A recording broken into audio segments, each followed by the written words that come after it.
Welcome back to another episode of D-Suite Nation. I am Dan Hutchinson. This man needs no introduction. The face of D-Suite Nation, Mr. Ray Ascencio. How are you? All right, Ray. Today, I thought it'd be a cool topic to talk about. Recently, the NBA just came out with, I think NBA in accordance with Bleacher Report, put this list together of the all 75 NBA team, I guess in honor of the 75th anniversary of the NBA. And I thought we'd talk about, the list, go through each position, talk about some of the names that are on the list and see if we agree. Interesting topic. This was a surprise topic. I asked you to surprise me, and you did. So, Yep, this is what we got. Looking forward to this.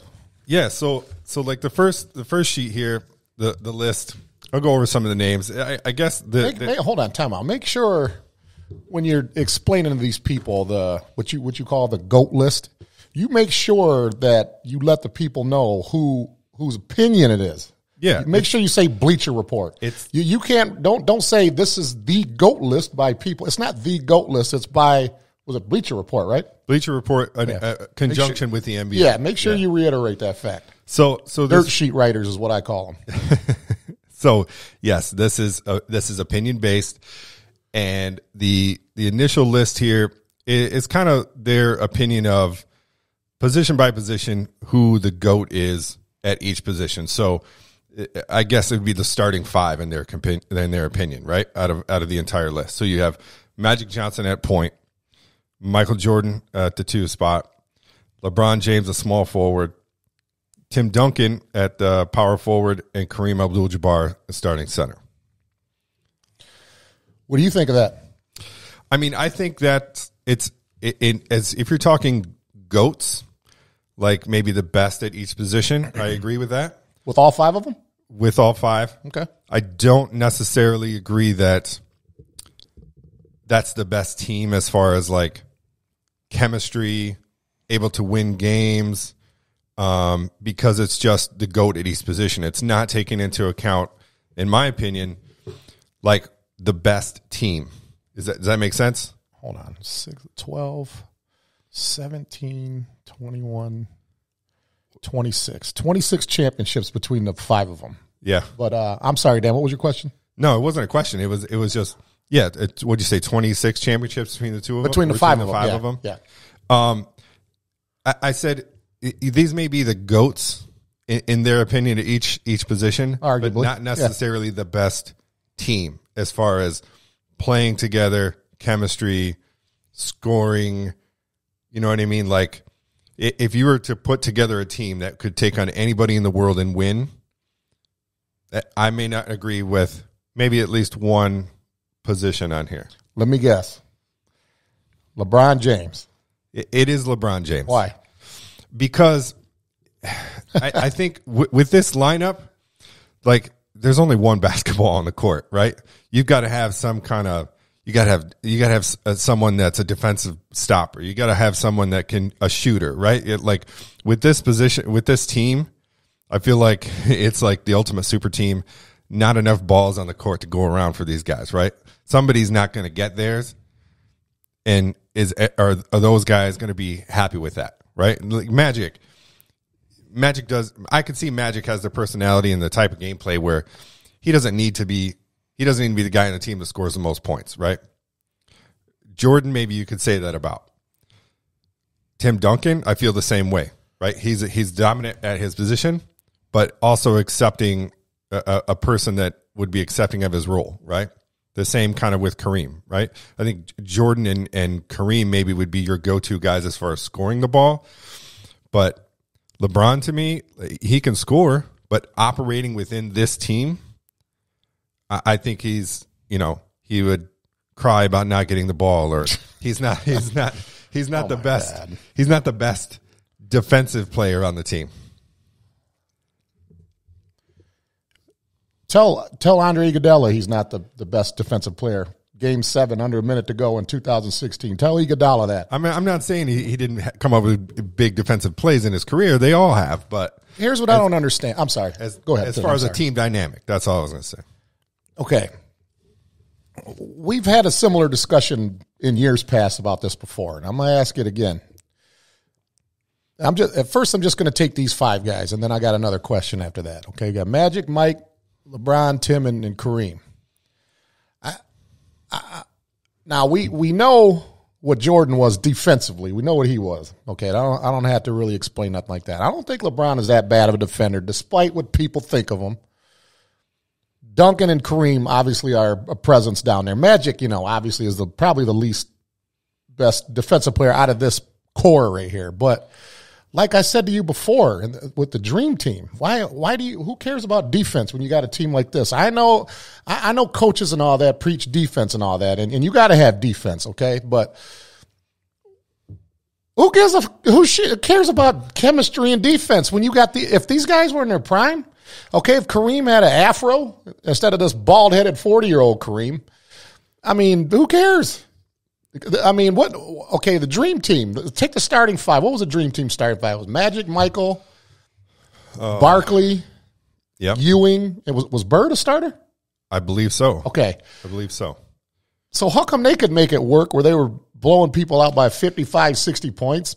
What do you need defense for? Just go out there and have fun. When you got a team like this, go out there and have fun. Well, because I think with that starting 5, guys like Bird and Barkley there are the key differences, right? With these guys, Barkley was a rebounder primarily. He could score, yes, and he was a presence down low. He was a rebounder. Bird was a shooter, right? He was the guy that shot threes. He was a shooter. The only reason why I asked about Bird is because of his back injury. That's why I didn't know if he was. I couldn't remember if he was a starter or not. Only because of his back injury. Yeah, I think. Did he start? I can't recall. I think it was either Bird. It was either Bird and Barkley or it was Karl Malone and Barkley. I can't remember. Malone, Pippen. No, Pippen was not a starter. Not a starter. And that's not anti-Pippen. No, he wasn't a starter. I know didn't they rotate some games, but I think primarily I think so, yeah. I think primarily Bird and Barkley were the starters. Okay. And then I couldn't remember. Okay. I think throughout that Olympics, because of Bird's back injury, I think they kind of and I can't recall, so I'm just speculating that maybe they shifted that. Maybe it was sometimes Bird and Barkley, sometimes it was Pippen and Malone, or Pippen and Barkley, or a combination of those. Okay. Well, since you and I knew you were going to go there with this, since you kind of threw shade at LeBron James, which I knew you were going to do, because that's your typical Michael Jordan, Davison raised self. All you guys like the Bulls for some reason. Who you going to replace him with? If he ain't deserving to be on this team. So it's not shade at LeBron. The fuck it ain't. The fucking ain't shade. I don't disrespect LeBron as a player. I just think, like I said, I think there's just not enough balls to go around on that team. And if I was to replace a guy, it would be LeBron. And I might replace LeBron with someone like, James Worthy, a Larry Bird, a Scottie Pippen, or a Kevin Durant even. Hold on. Say those names again. Like a James Worthy, Larry Bird, a Scottie Pippen, or a Kevin Durant. I even thought about no, because I'm not going to make this decision, but when looking at this list, and it's like, okay, who would I replace LeBron with, right? As far as I'm not talking about GOATs, and that's not in the discussion. It's what piece could you put in there to make a better cohesive team as far as positions, roles, what they can do, right? I even thought about Kawhi Leonard just because of his defensive presence. But then I look at the names on the left side of this list: Durant, Worthy, Bird, and Pippen, and I'm like, I can't put Kawhi over any of those guys. Wow, I have nothing. I don't know what to say about that. Let's move on, man. Look, man, nobody respects James Worthy and Kevin McHale more than I do, man, because I'm a Pistons fan, so I know what they used to do to us, right? Especially those two in particular. Worthy, oh my God! Once again, Dan, you've done it again, man. An original thought. I don't think anybody has ever said that Kevin McHale or Worthy was better than LeBron James. And if they have said that, it's because they hate LeBron James. You would put James, Worthy, and McHale? I love those guys. I love McHale and Worthy. Right. Piston killers, you know what I'm saying? Until we beat them, but You would put them over LeBron? Are you serious? Look, I'm not saying that they're better than LeBron. I'm talking about this list, this starting five is obviously, or in their opinion, and maybe a lot of people's opinion, the GOATs at each position, right? The greatest at each position. Arguably, yeah. Arguably the best at each position as far as a starting five. But just a thought, if you were to look at it at a different angle and say, how could I put, out of this list of the all 75, how could I put together the best starting five to take on anyone and win games? We've seen it in the NBA where super teams, like, there's just too much talent on the floor, right? Where they don't have enough balls to go around on the court. We've seen it, like, the Nets, more recently. I don't think you could look at teams like, the Golden State Warriors and their deadly five lineup or whatever it was. They had some guys on there a couple guys that didn't make this list, but they're not GOATs, right? So as far as team chemistry goes and playing positions by roles, like, I just think when you throw LeBron in there, it may get a little like, hey, I didn't get the ball, or oh my God. There's not a lot of defense. There's not a lot of shooting. There's not, you know what I mean? I guess so. I don't know what to say, man. I didn't know that you. I knew that you were going to single him out somehow. I just wasn't sure what you were going to say. I don't know how to. I can't convince you otherwise. I don't know. I respect your opinion. It's but just Dan, a thought. It's just a conversation. You and I, right now, in our mid-40s, could play with LeBron somewhere, and we would be good players, me and you. Right now. Well, he would carry us, but yeah, right. But he would make us better. Right, but that's not the conversation. You put a lot of I don't understand why you need like team chemistry and defense. James Worthy and McHale on this team with these guys? And I'm talking about because when you're putting your all-time starting five, most people will try to pick the best player at that position. They don't care about chemistry. Not when you're this good. Who cares about chemistry? Go out there and just do what you do. Nobody is going to beat this team if all these guys were, let's say, 28 years old, all five of them. Yeah, that could be Nobody in the world would beat these guys. Yeah. Now, okay, LeBron James, if you were going to replace him on this unit right here, I would expect you to say a name like Larry Bird or Doc, Julius Irving. You said Kevin McHale and Worthy. And no disrespect to those guys. I didn't say McHale. I said you mentioned his name with Durant, and then you used Kawhi Leonard over. No, I didn't mention McHale. I thought you said McHale. I said Bird, Worthy, Pippen. Oh, Pippen or Durant. Pippen. Oh my God, I don't know, man. I don't know what to say. I don't know. Dan, I respect your knowledge. We both are knowledgeable, just in different ways. I feel a butt coming. No, it's just listen, man. I know you said don't dog you out in front of people. And I'm not dogging you out, man, but it's mind boggling. It's mind boggling. It's almost starting to get like frustrating. Like your opinions are so strong sometimes, man. When I think that you have said something like where it just can't be more ridiculous. You'll like Dumars over Isaiah on the Olympic team.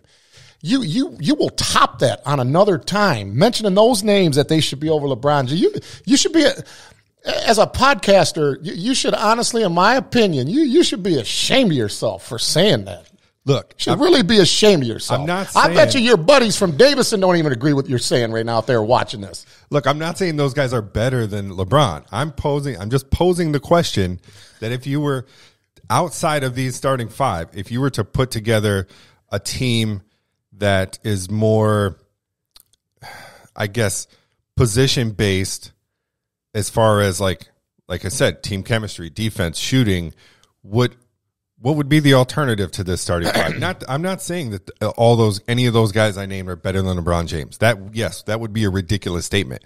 I'm not saying that. That's not what I'm saying. I'm saying that You're chemistry. You're more chemistry wise. Even on a team like this, you care about chemistry. A lot of the great teams that win championships, they're not filled with 5 guys who are the best at their position, right? They're filled with a couple, 2 or 3 superstars and guys that can do certain things that help the team, that contribute to the team, right? Like shooting and defense. That's all. I'm just posing that question. I'm not saying any of those guys are better than LeBron James. That would be, yes, a ridiculous statement. I'm trying to make sense out of it. I don't know how, man. If I was a little harsh on you, I apologize, but I really don't know how. I can't. I don't know what to say, man. I mean, have you ever had a conversation with somebody, whether you're at work, talking about sports, talking about other stuff, where they say something and you think to yourself, what?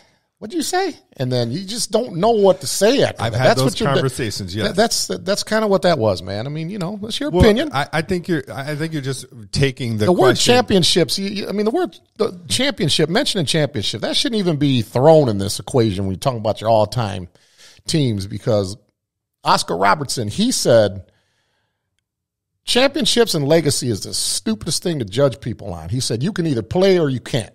That's it. Bottom line. He said nothing else. And I'm not going to mention the name.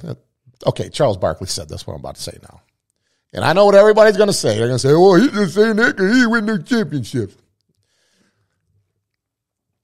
Championships in the NBA, he said championships,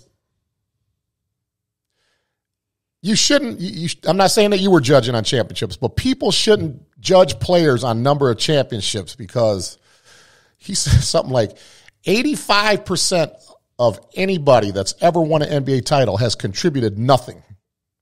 Yeah. Championships don't mean shit as far as that goes, because, when Michael's name gets brought up, all they say is 6 championships. That's all they talk about.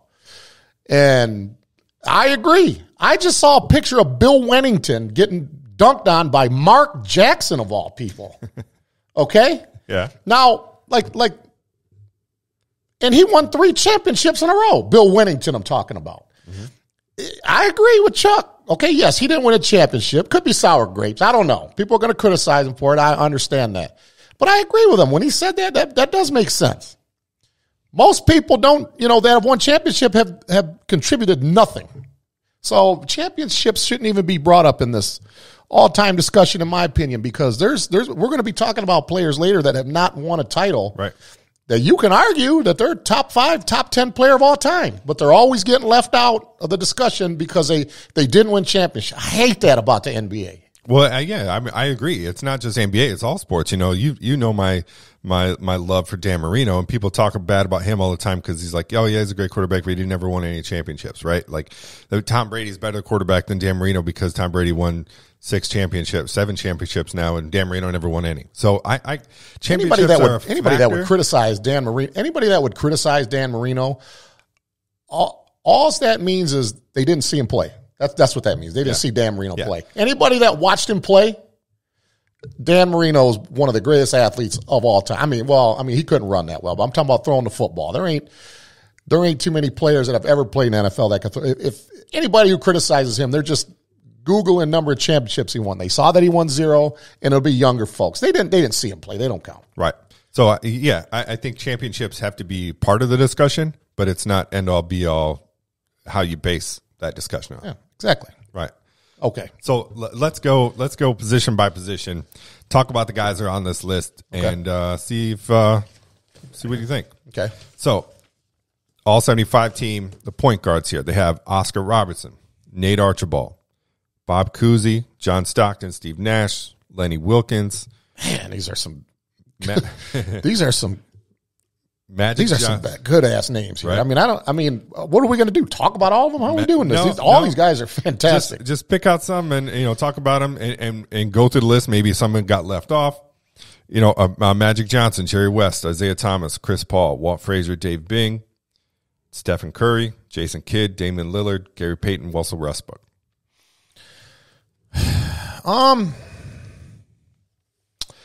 Okay, first thing comes to my mind, Dan, is I see Walt Frazier and Dave Bing here back to back. Now, I was born in 1977, so I didn't see Bing and Frazier in their prime. I've seen the clips and all that. I've studied my stuff and all that. Mm-hmm. And this is a perfect example of what I'm talking about when it comes to championships. Now, look, there's some old guys I used to work with in Saginaw that are going to have a problem with what I'm saying because they're going to think I'm being anti-Frazier, Walt Frazier, and I'm not. Right.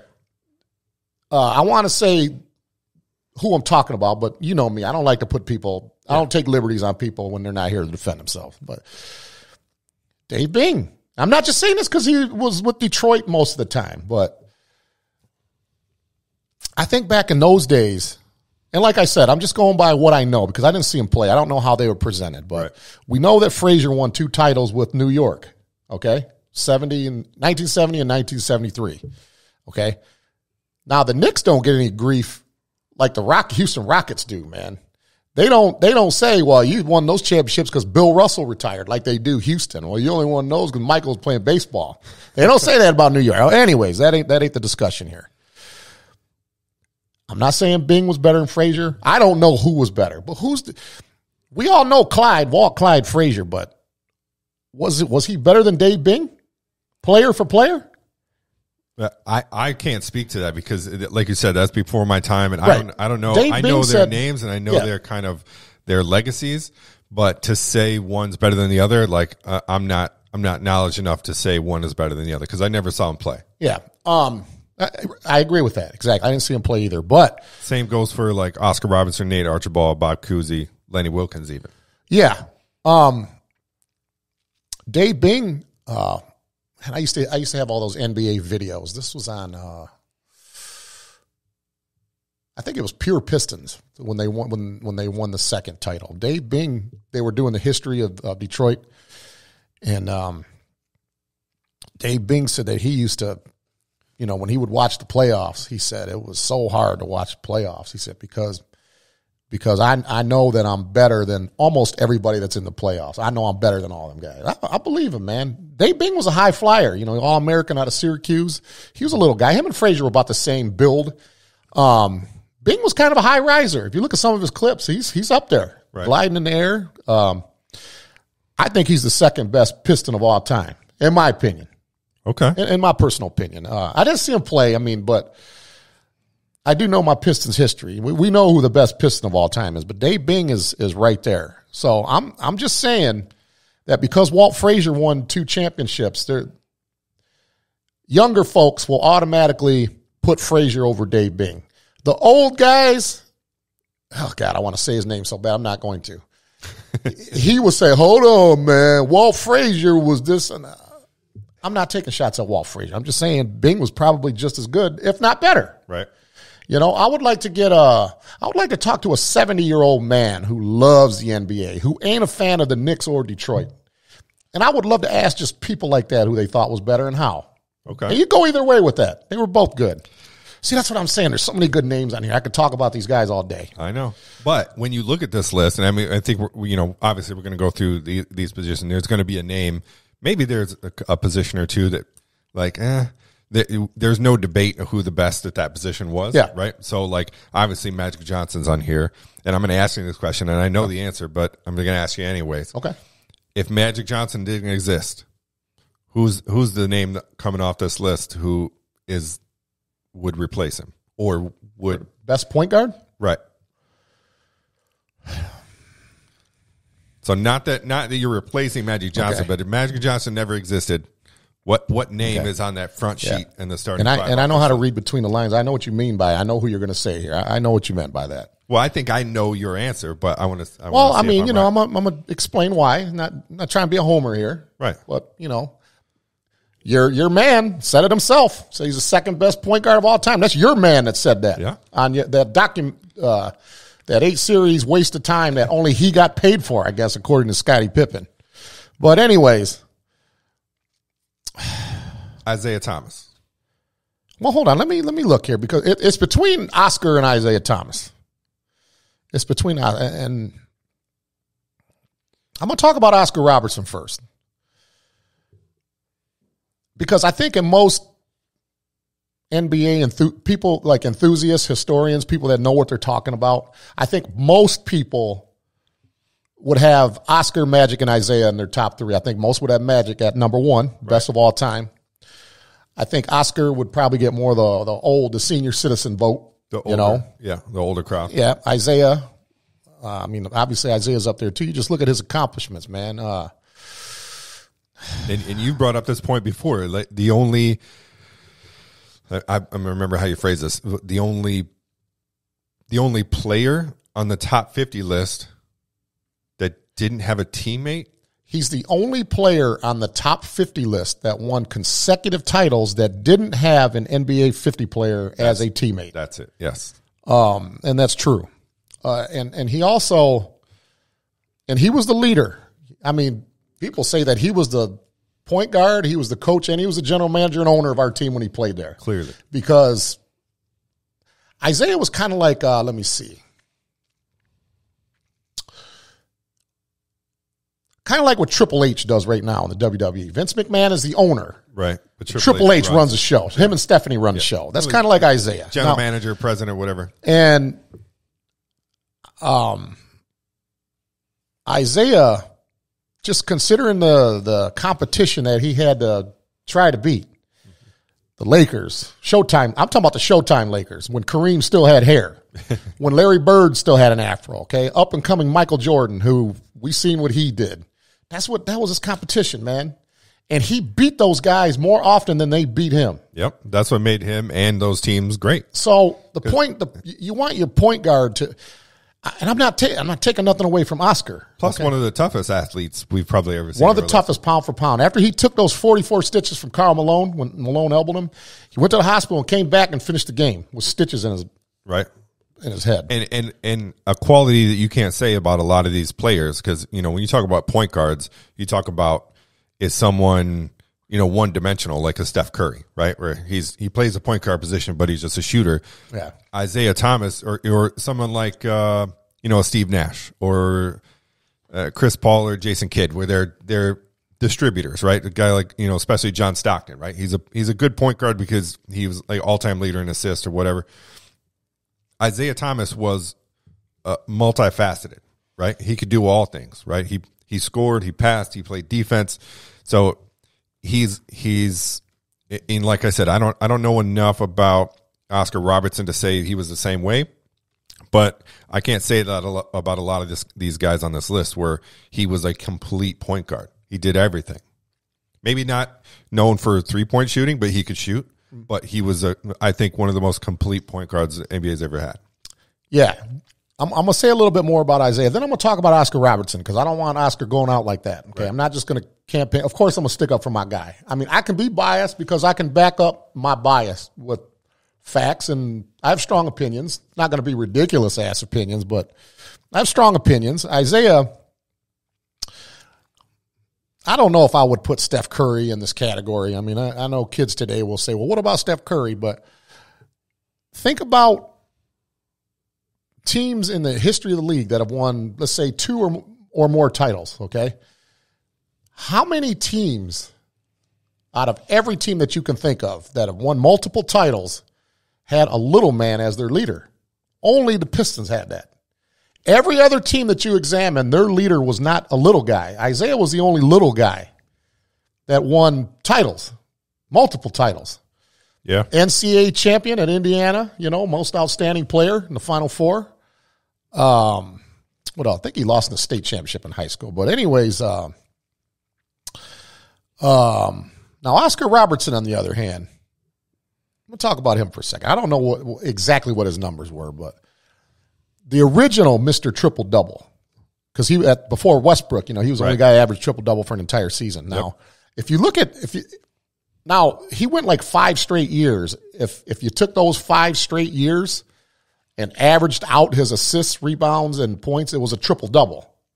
Like he had a couple seasons where he averaged like 9.9 rebounds. So that's technically not a triple-double. Right. But when he averaged his triple-double, I don't know his exact numbers. It ain't like he was averaging 22, 11, and 10.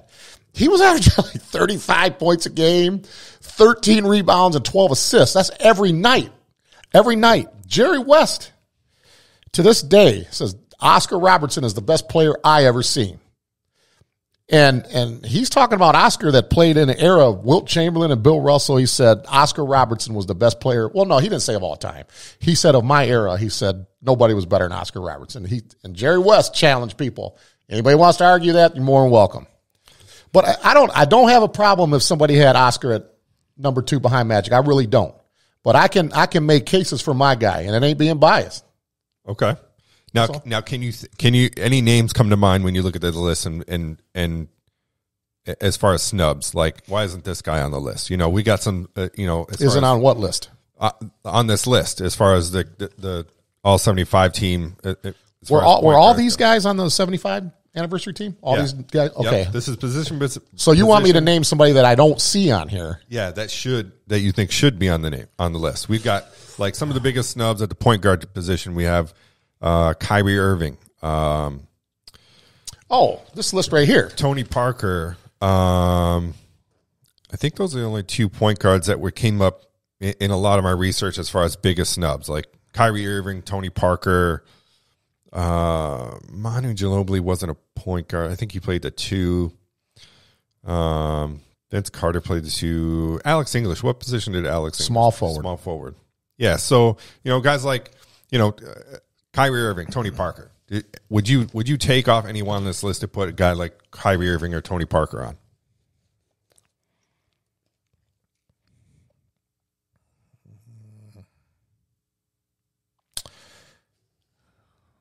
Because Tony Parker, Kyrie Irving, no. Let me think about Tony Parker for a second. Tony Parker won multiple championships? Yeah, 3 or 4. Because Duncan won 5 titles, and Parker and Ginobili were a part of 4 of those 5. Okay. Because Parker and Ginobili weren't on the 99 team. Right. So he won 4 titles. But again, okay. Little guy wasn't the leader on his team. Kyrie Irving won 1 title with Cleveland, right? I think if you asked me this question 10 years from now, I would be fine with the list the way it is. But if I had to replace somebody, I have to pick somebody. I'm not going to be a coward here. I'm going to pick somebody. If I had to replace Tony Parker today, would Lillard, maybe? That was my initial reaction too. But if you ask me that 5-10 years from now, Lillard is going to be on the list. He's going to stay here. Right now, I would still favor Parker. Yeah. Well, and then this goes back to our conversation about championships. It's like Damian Lillard's a great player, but Tony Parker. And I'm not saying that because Tony, hold on. I'm not saying that because he won titles. No, but when you add in the championships to the discussion, right, does that make you feel like you have to take off Damian Lillard or even a Gary Payton off that list? To put a token. I can't take off Gary Payton, man. The glove, right? No, because this is what I base it on, man. This is what I base it on. If I was a point guard, there's 3 guys. There's 3 guys I don't want guarding me when I'm bringing the ball up court. Peyton, Lindsey Hunter, and Maurice Cheeks. I don't want them guys. Or Muggsy Bogues. Don't want them guys on me, man, when I'm trying to bring the ball up court. Right. Peyton has to stay on here. Yeah, but I agree with you. His defense was so good that if I'm taking defense, if I got to pick a team of just players, defenders, man, I got to consider Peyton, man. Right. Oh, but yeah, right now I'd probably put Parker in front of Lillard. Now look, let's say 5-10 years from now when Damian Lillard retires, even if he doesn't have a title, I would still probably put Lillard back on here. It's got nothing to do with number of titles for me. Yeah. It don't. Yep, I agree. That was my gut reaction too. That the one name because he don't have the kind of help that Parker had. Right. Right. All right. Let's move on to the shooting guard position. We got guys on here: James Harden, George the Iceman Gervin, Michael Jordan, Clyde the Glide Drexler, Allen Iverson, Sam Jones, which is a name I'm not too familiar with. Boston Celtics. Bill Sharman, Sam Jones. We all know Bill Russell won 11 titles. Sam Jones won 10. He was a part of 10 of those 11 with Bill Russell. Bill Sharman. Another Celtic. He won like 8 titles. One of my low-key favorite players of all time, Ray Allen. Oh, yeah. Kobe Bryant, Pete Maravich, Reggie Miller, Earl Monroe, Dwayne Wade, and Hal Greer. Let me look at something here real quick. Now, Damn, hold on. We didn't talk. Let me say one quick thing about Nate Archibald. Okay. Do you know what record he holds where he's the only player to do this? I'll give you a hint. It was in the 73 season, 73 season. He's the only player to do this. Got to give him some love here. Nate Archibald, only player to do something. Tiny Archibald. No, I can't. Nothing's coming to mind. That season, he's the only player in history to lead the league in scoring and assists in the same year. That's only happened one time, and Tiny did it. Okay. Scoring and assists. Yep. Okay, I just wanted to say that. I didn't want to leave him. Now, Lenny Wilkins, man. All right, go ahead.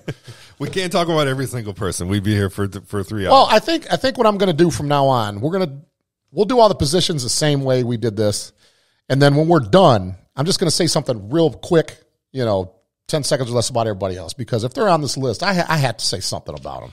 That's all. Yeah. So obviously, I got a question for you though. Hold on, because you'll have a good answer for this.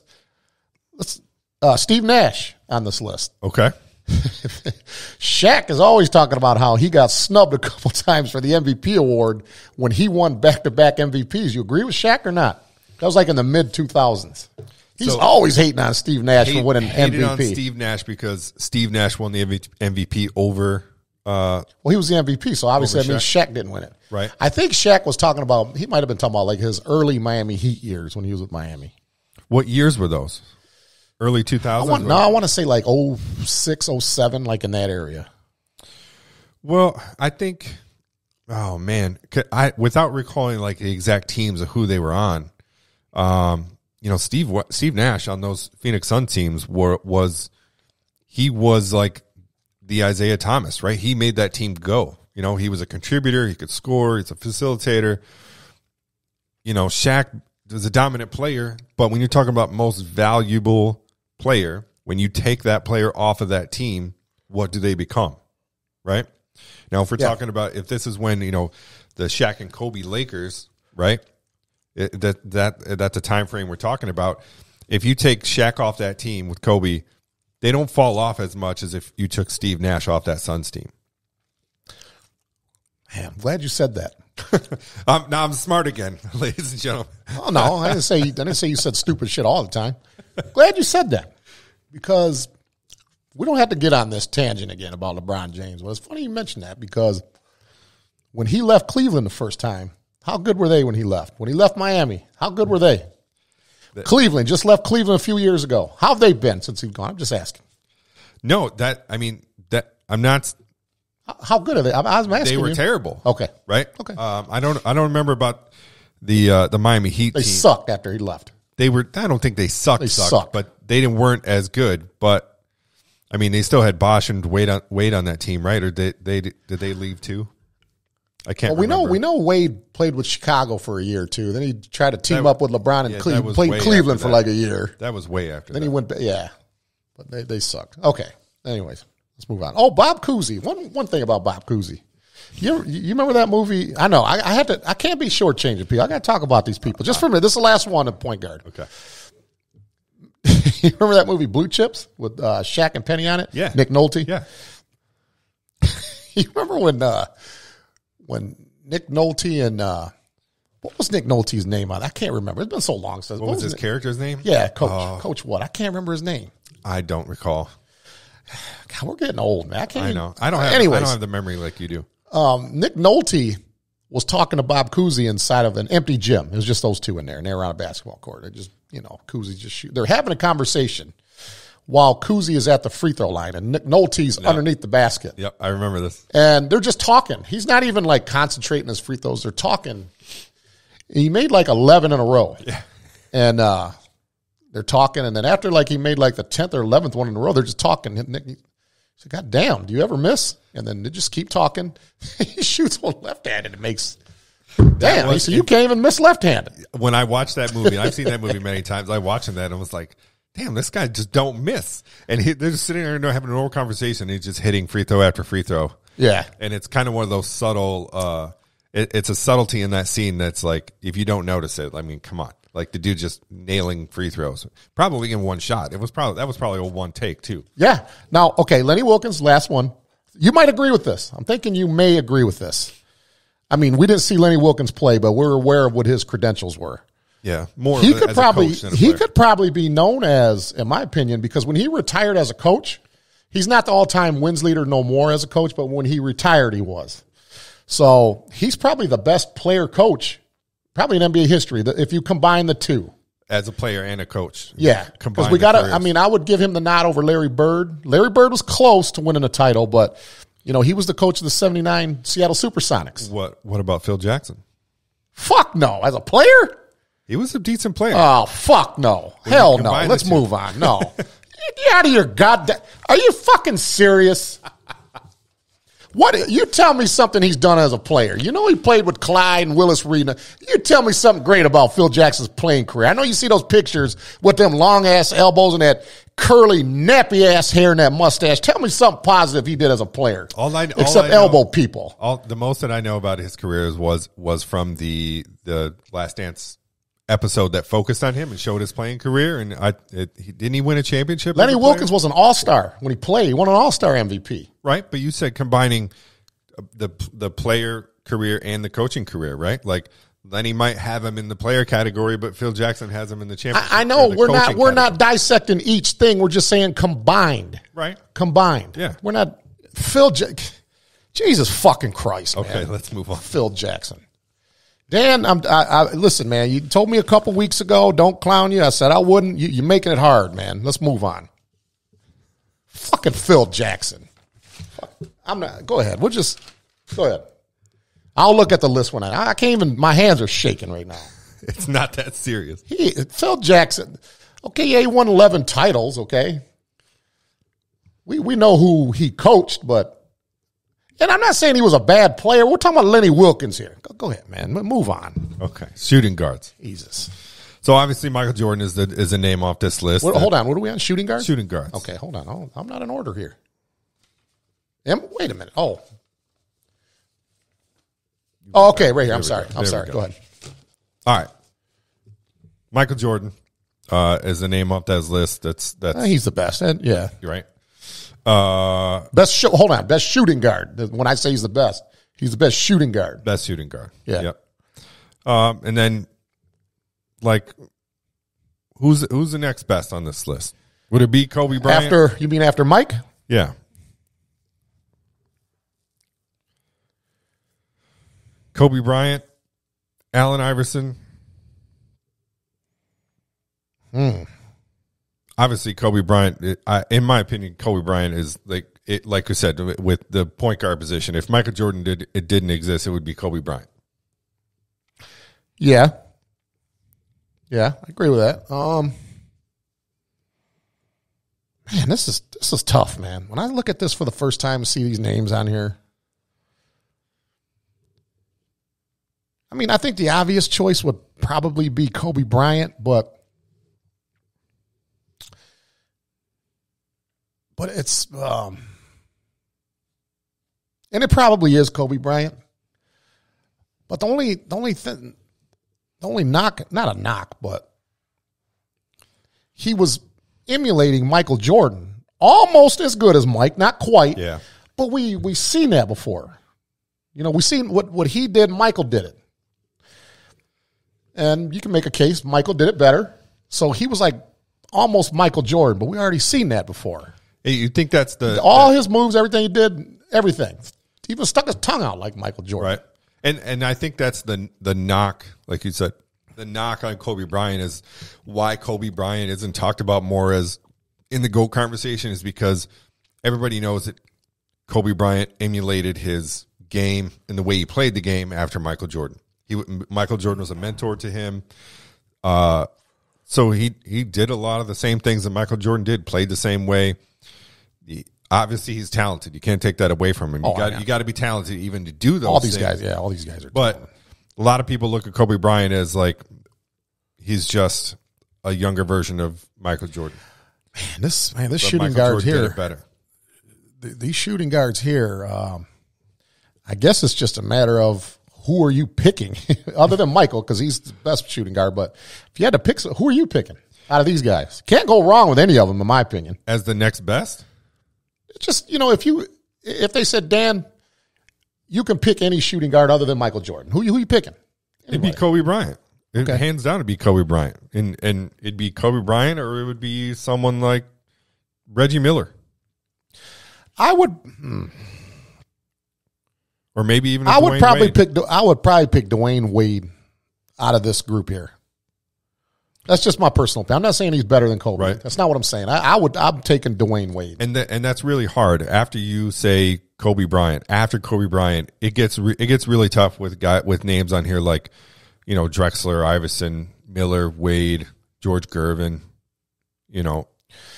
I can't compliment Clyde Drexler enough. Okay, yeah, I know he won a championship in Houston, but I'm talking about Portland when he was with Portland. Yeah, those were tough teams. I gotta give him some credit, man. In that Portland team, 1990, that team we beat in the finals. Yeah. Now look, we won the series 4-1, and when people see that we won 4-1, that could constitute like we kicked our ass, and we really didn't, because in game one, Portland at the Palace, games 1 and 2 were in Detroit.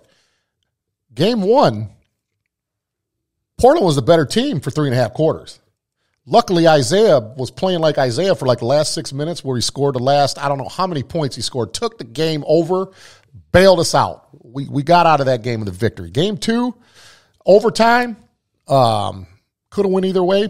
Games 1 and 2 could have went either way. Portland stole game 2 from us. Clyde was Clyde.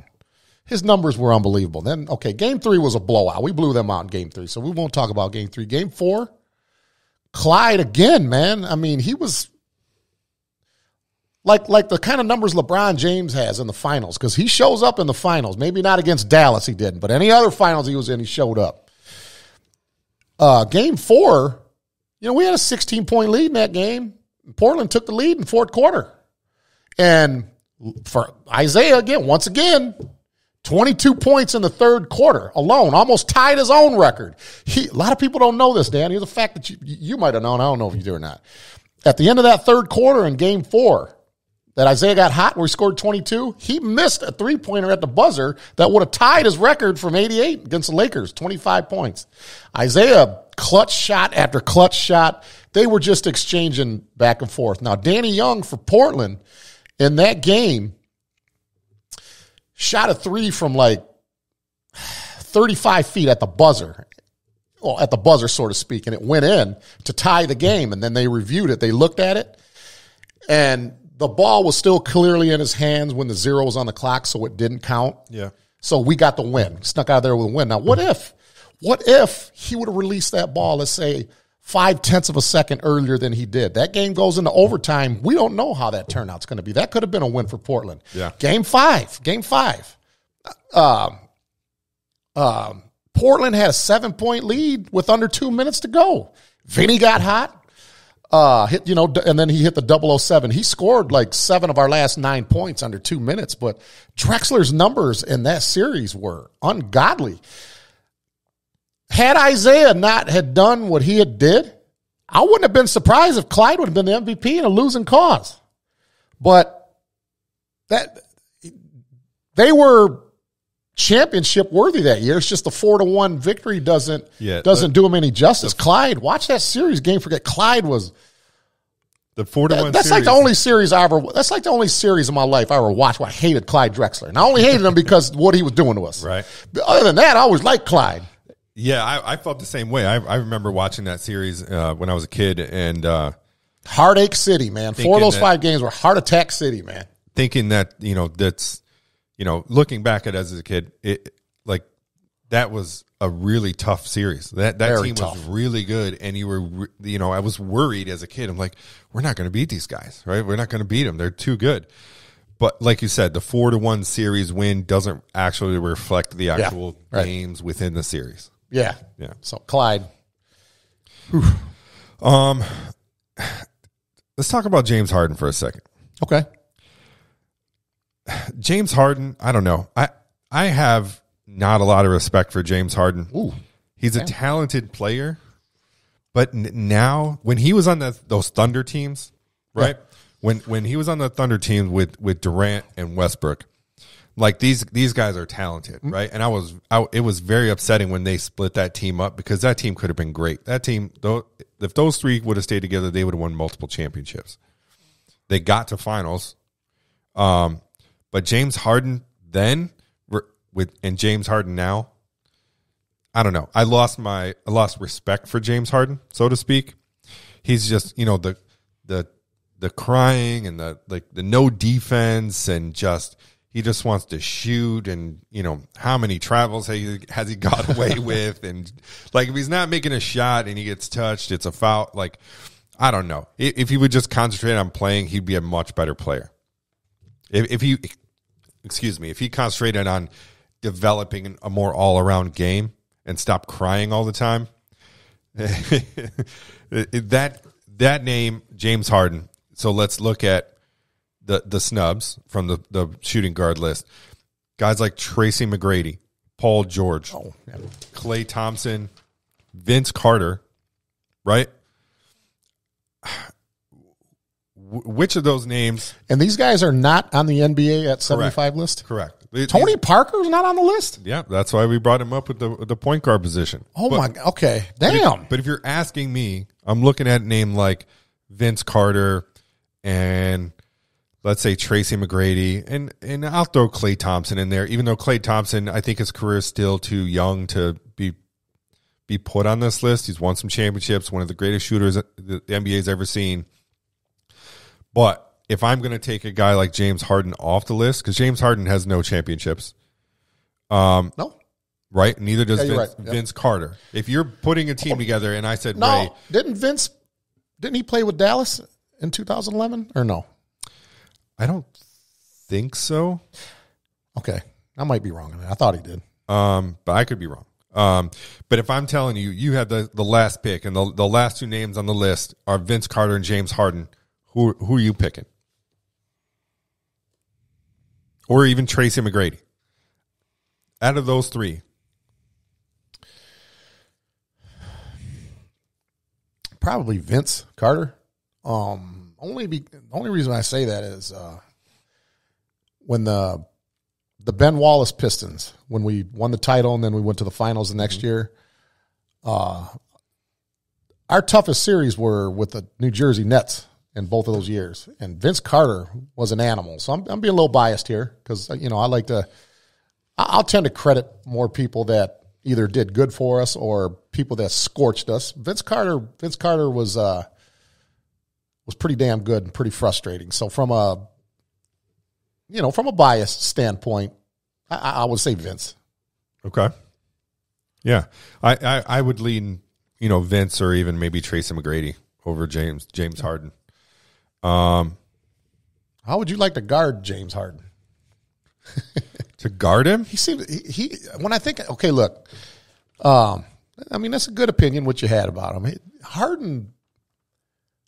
Harden, first of all, I can't guard any NBA player. Okay, I'm gonna make that perfectly clear. Right. When we talk about no, I'm talking about any position, any of all time. Right. Well, we're going on the assumption that you have NBA talent and you play in the NBA. Okay. Yep. There you go. Right? Yep. Like I'm in tip-top condition. Not us right now, fat guys sitting at this table. Right. Like. Yeah. Okay. Garden. I've always put like Kevin McHale, James Worthy, and James Harden in the kind of category that these guys would be really hard to guard. Their styles and that step back that Harden does, the spin moves Worthy does, the up and under by McHale. Those three guys, man, I wouldn't want to be chasing Harden up and down. I don't know, man. I don't know what to say about it. I don't really have any strong opinions on Harden. I have a little different opinion. James Harden, because he's not, I don't know, I might get murdered for saying this. He's not as versatile as you would like him to be. Yeah, he shoots. He's got the step back. He brought the Euro step kind of into the league, or kind of mastered the Euro step, mastered that step back 3-pointer. But after that, what is it about his game that scares you? To me, on this list, when you're talking about, let's exclude Kobe Bryant, right? I think a guy like Reggie Miller or Allen Iverson would be harder to guard than James Harden. Reggie Miller would be hard because he's always running around them curls. He would really be a pain in the ass. Yep, always running around the court, using screens, can shoot at the snap of a finger. Guys like Reggie Miller and Rip Hamilton. I mean, those guys used to wear people out on the court, just constant. How about Pete Maravich? Pete Maravich, with the moves that he could pull off, we talk about breaking ankles today in the NBA. If Pete Maravich played in today's NBA, there'd be highlights left and right of guys falling down and looking silly with the passes and the moves that he can do.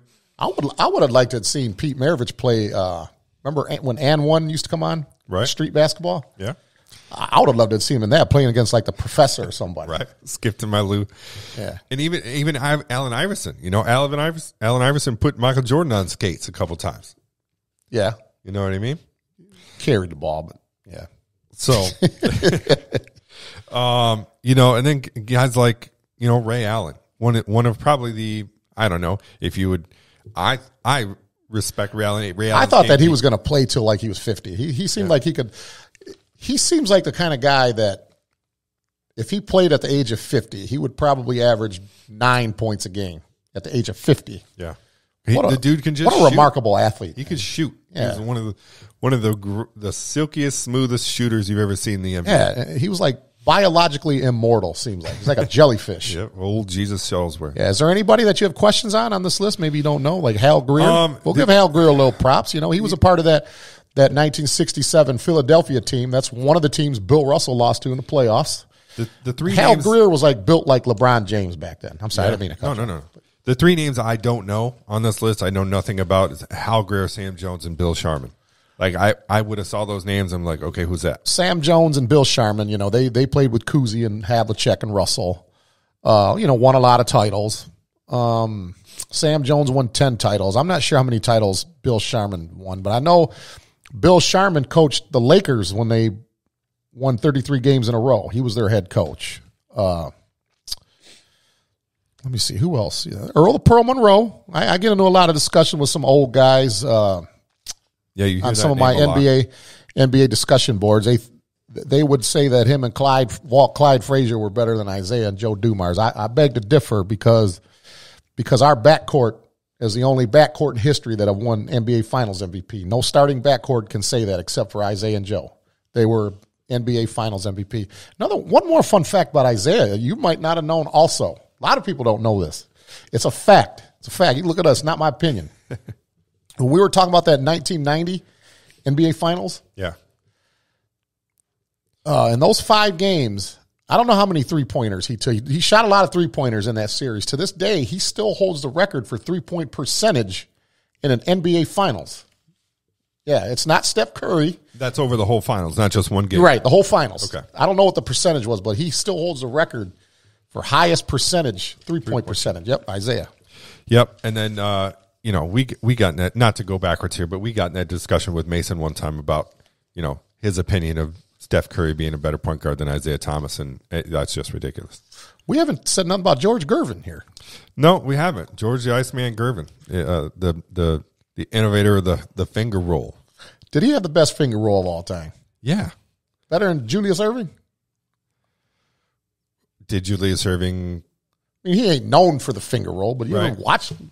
I've seen it, and I've seen it. And I think I've even heard that point come up before. Like, everybody talks about George Gervin's finger roll, but what about Julius Erving's finger roll? But did Erving take it from Gervin? I don't know. Did he just see it and master it himself? Well, they say Wilt Chamberlain is one who invented the finger roll. Yeah, that's what they say. But tell me where George Gervin went to college. Oh shit!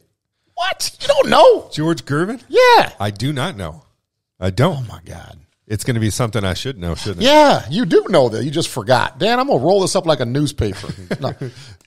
Come on, man. Just George Gervin? Yeah, I actually don't. I'm not thinking of it if I do. Eastern Michigan. I did not know that. George Gervin went to Eastern. Know that. He's a Detroit guy. He's from Detroit. That's awesome. That's Steve Smith's hero. Steve Smith, his idol was George Gervin. Well, I guess George Gervin is a lot of people's idol. But. All right, listen up. 2 words you should know. Benny's Beer Hall. That's right, Benny's Beer Hall is coming soon. Located in downtown Millington, Benny's Beer Hall is the newest spot to grab a cold craft beer, watch the big game, and hang with friends. Benny's Beer Hall will feature 16 beers on tap using the Nordic Tap draft system. TVs throughout the beer hall guarantee you'll be watching the game that you want. And if you're hungry, Benny's will feature some of the area's top food trucks and local carry-out cuisine. Benny's Beer Hall, coming this fall in downtown Millington. We'll see you at Benny's. Prost. All right. Okay, that's a good list. Moving on to the small forwards. Okay. Like I said, yeah, all these names, every single name on this list deserves credit, but we can't. We'll be here for hours talking about every single doing one on this list, man. Why you is know Pippen why Pippen's on that list? Why? Don't even play. Let's talk about him first.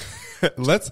Okay. No, we're going to talk about LeBron James. He's the guy off this list. We're going to start with the guy off this list that's on that front sheet, that on the starting five. LeBron James, obviously one of the GOATs in the league ever, right? We have differences of opinion about LeBron James. We're not going to get into that, but yeah, I don't know. What do you want to say about LeBron James? About LeBron James? Yeah. Well, let me see. The first list we had, the Bleacher Report had him as the top small forward. Yeah. Yeah. And I think LeBron James' career, he's kind of morphed, right? Like he started out more as a two guard, but now as he's gotten older and bigger, right, he's thought of more of a small forward, correct? Yeah. Yeah. Let me see. Small forwards. How would LeBron is my favorite player now. You know that. Yeah, I know. But I've had the same best five of all time since like 88 or 89. And it's not position by position. Like my five best players, I've got three centers and a guard and a forward. Right. I got Wilt, Bill Russell, and Kareem. And I got Magic and Bird as my top five players of all time. Not position by position. I know you grin. I really don't give a shit.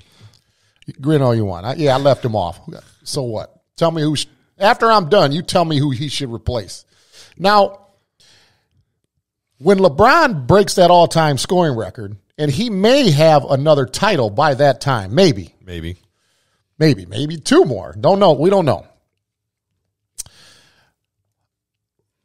My five will probably be the same five. I might replace Larry Bird. I don't know. I still would say Larry Bird is the best. Right, today, I say it today. I still think Larry Bird's the best small forward of all time because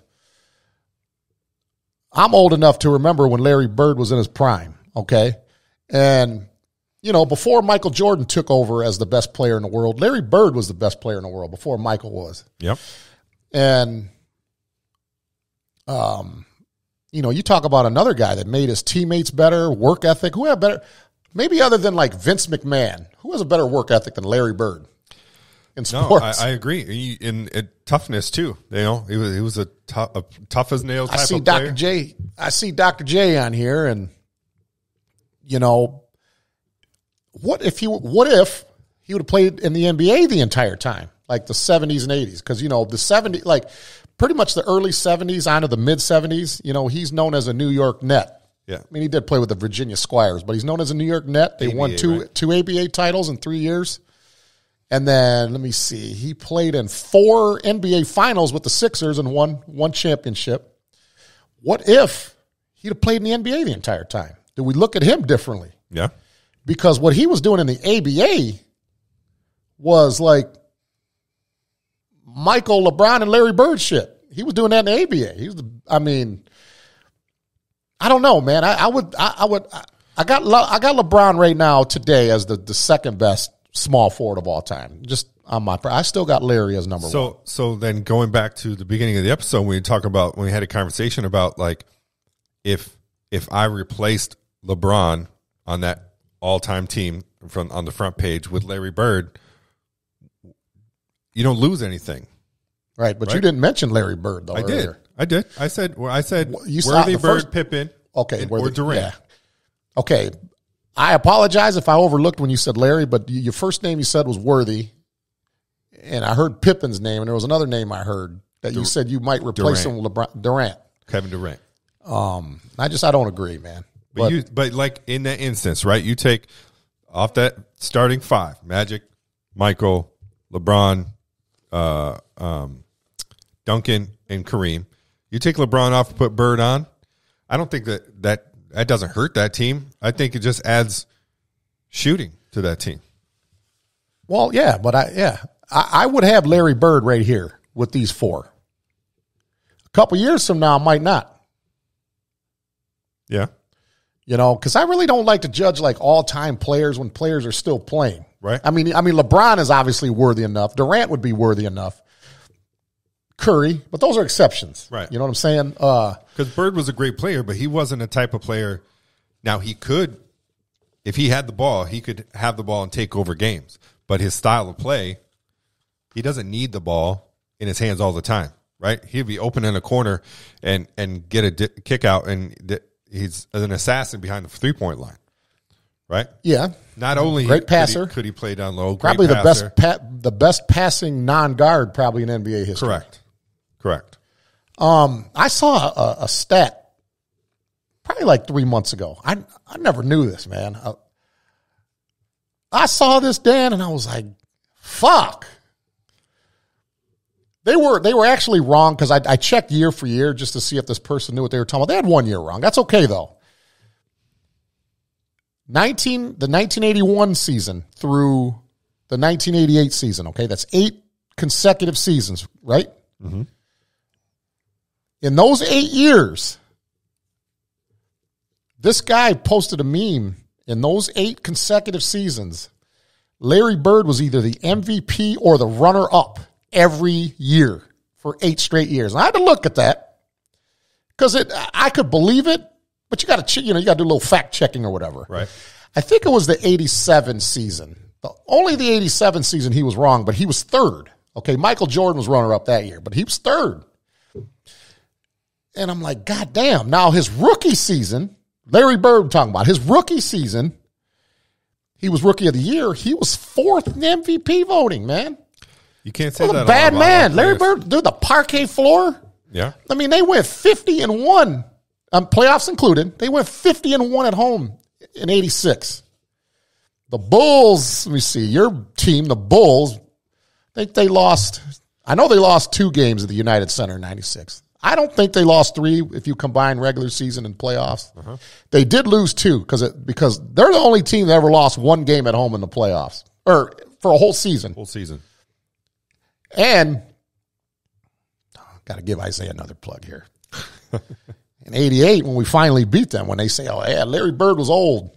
In 88, that's the only year he averaged 30 points a game. He averaged a career high that year. So I want to hear that he's old shit. Okay, go ahead. You can't say that about a lot of players where they finish for their career. Every year they play, they finish in like the top 3, even top 4 in the MVP voting every year, right? Guys like Bird, Jordan, LeBron, like those guys are always in the MVP race. Yeah. Yeah. And Larry Bird, he wasn't an athlete like Michael was, or Dominique Wilkins, or Charles Barkley as far as athleticism goes, but to an extent. Well, I mean, he wasn't a high flyer. Wouldn't, he probably couldn't beat. Athletic in different ways. He's not a high flyer. He's not a guy. Well, his anticipation was so good, right? Or like Isaiah said that he had the best know-how of any player he ever played against, as far as know-how, understanding the game, because he said Larry Bird, he was so good at what he did.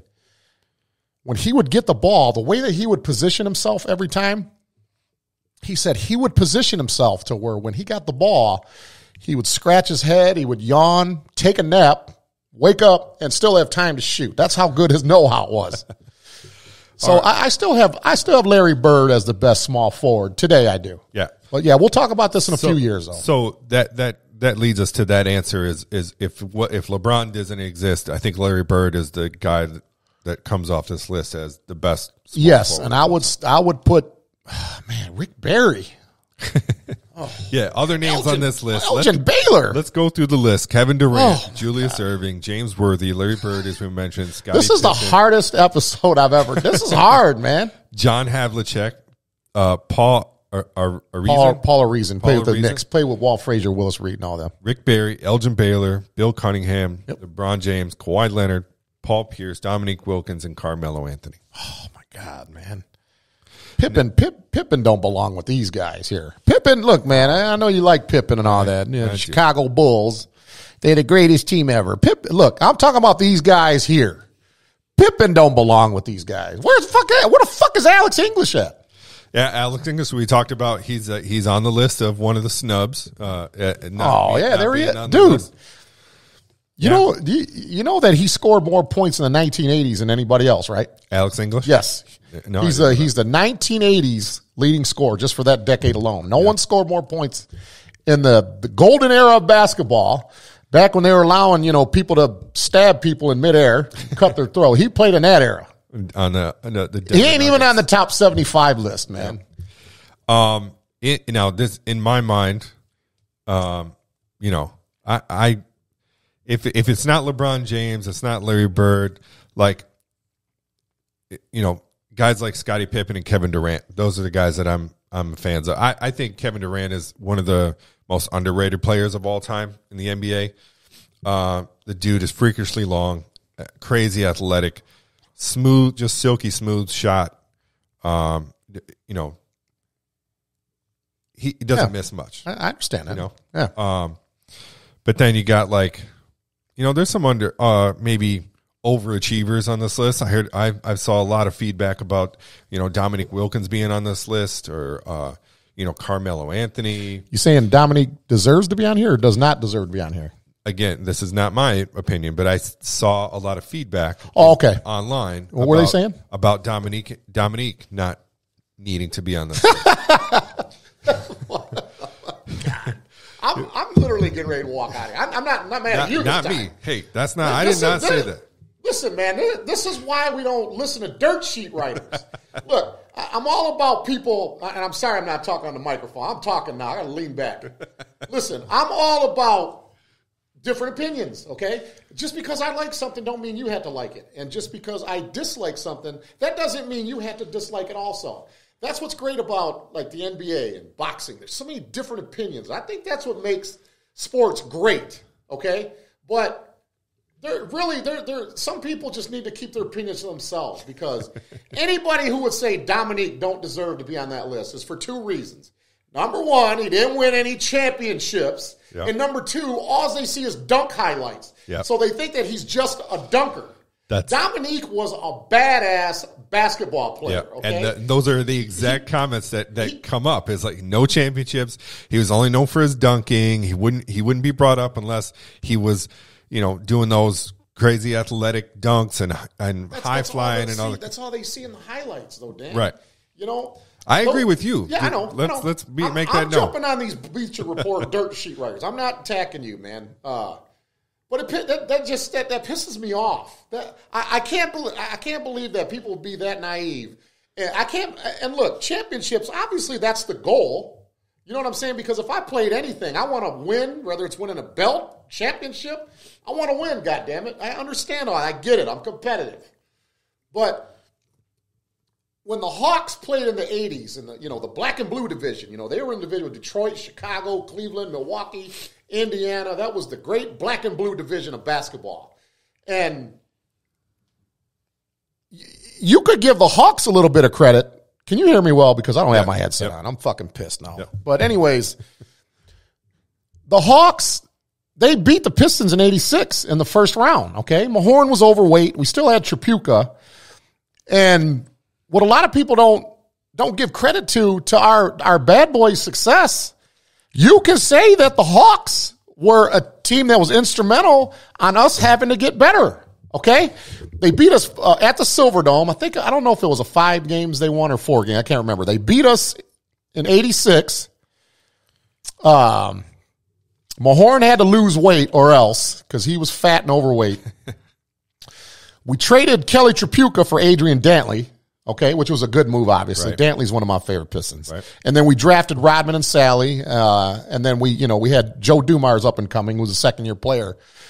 We played the Hawks again in 87 the following year. 87 was the year that Isaiah got the ball stolen from Larry Bird. Mm-hmm. We played the Hawks again. Another tough series. There's that famous clip where Isaiah's at the Silverdome driving baseline on the Hawks, shoots that little, I don't know what you call that, a twirling little one-handed hook. And he's doing the dance, and Mahorn threw him up in the air. Those Hawks teams were good, and Dominique was the best player on that team. Okay? Let me ask you a question. Obviously you would say Dominique right now because it's fresh on your mind, but when I say, let me give you an example here. If I were to say Miami Dolphins, whose first name comes to your mind? Miami Dolphins. Dan Marino. Okay, absolutely. That's the name that you associate that program with. Yes. Yes, they went undefeated, but I think more often than not you think of Dan Marino. When I say, let me see. Just throw me a name. Just tell me a name that first come to your mind. A team? I'm going to give a team, and you just tell me like the name that always comes up in your mind when this team is mentioned. Let me give a good example here. Detroit Red Wings. Steve Yzerman. Edmonton Oilers. Wayne Gretzky. Tomorrow, if I were to ask you this tomorrow, I would say, hey, Atlanta Hawks. I ain't going to say the first name. Who's the only name comes to your mind?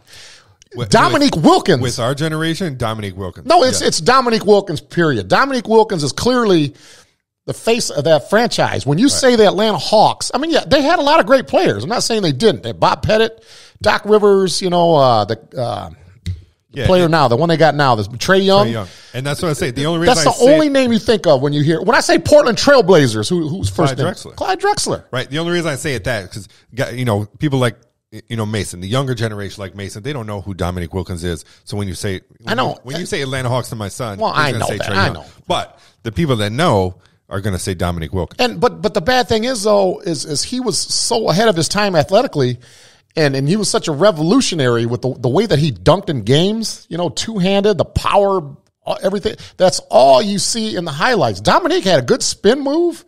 He had a nice little 18-footer. He always was using the backboard. Yeah. Dominique was a great player. He had video game athletics, right? Yeah. He jumped. When he jumped, he looked like he was going to jump out of the damn building. Yeah. And then he threw it down so hard that you're like, he had the best elevation of a player I've ever seen, and probably shook the rim just as hard as guys like Daryl Dawkins and Shaq. Yeah. Right? Yeah, we're talking about a two-time scoring champion, okay? He was a two-time NBA scoring champion, and I always use the example, you're not going to agree with this, that's fine. We don't have to agree on everything. In 92, okay? That was getting a little later in his career. I understand that. I had to look it up because I didn't know his exact points per game. He was still giving Atlanta buckets 28 points a game in 92 in his downhill year. Yep. He should have been on the dream team instead of this Scottie Pippen, man. I think people sleep on his mid-range jump shot. Exactly. Right? Nice spin move. He used to do that spin move all the time.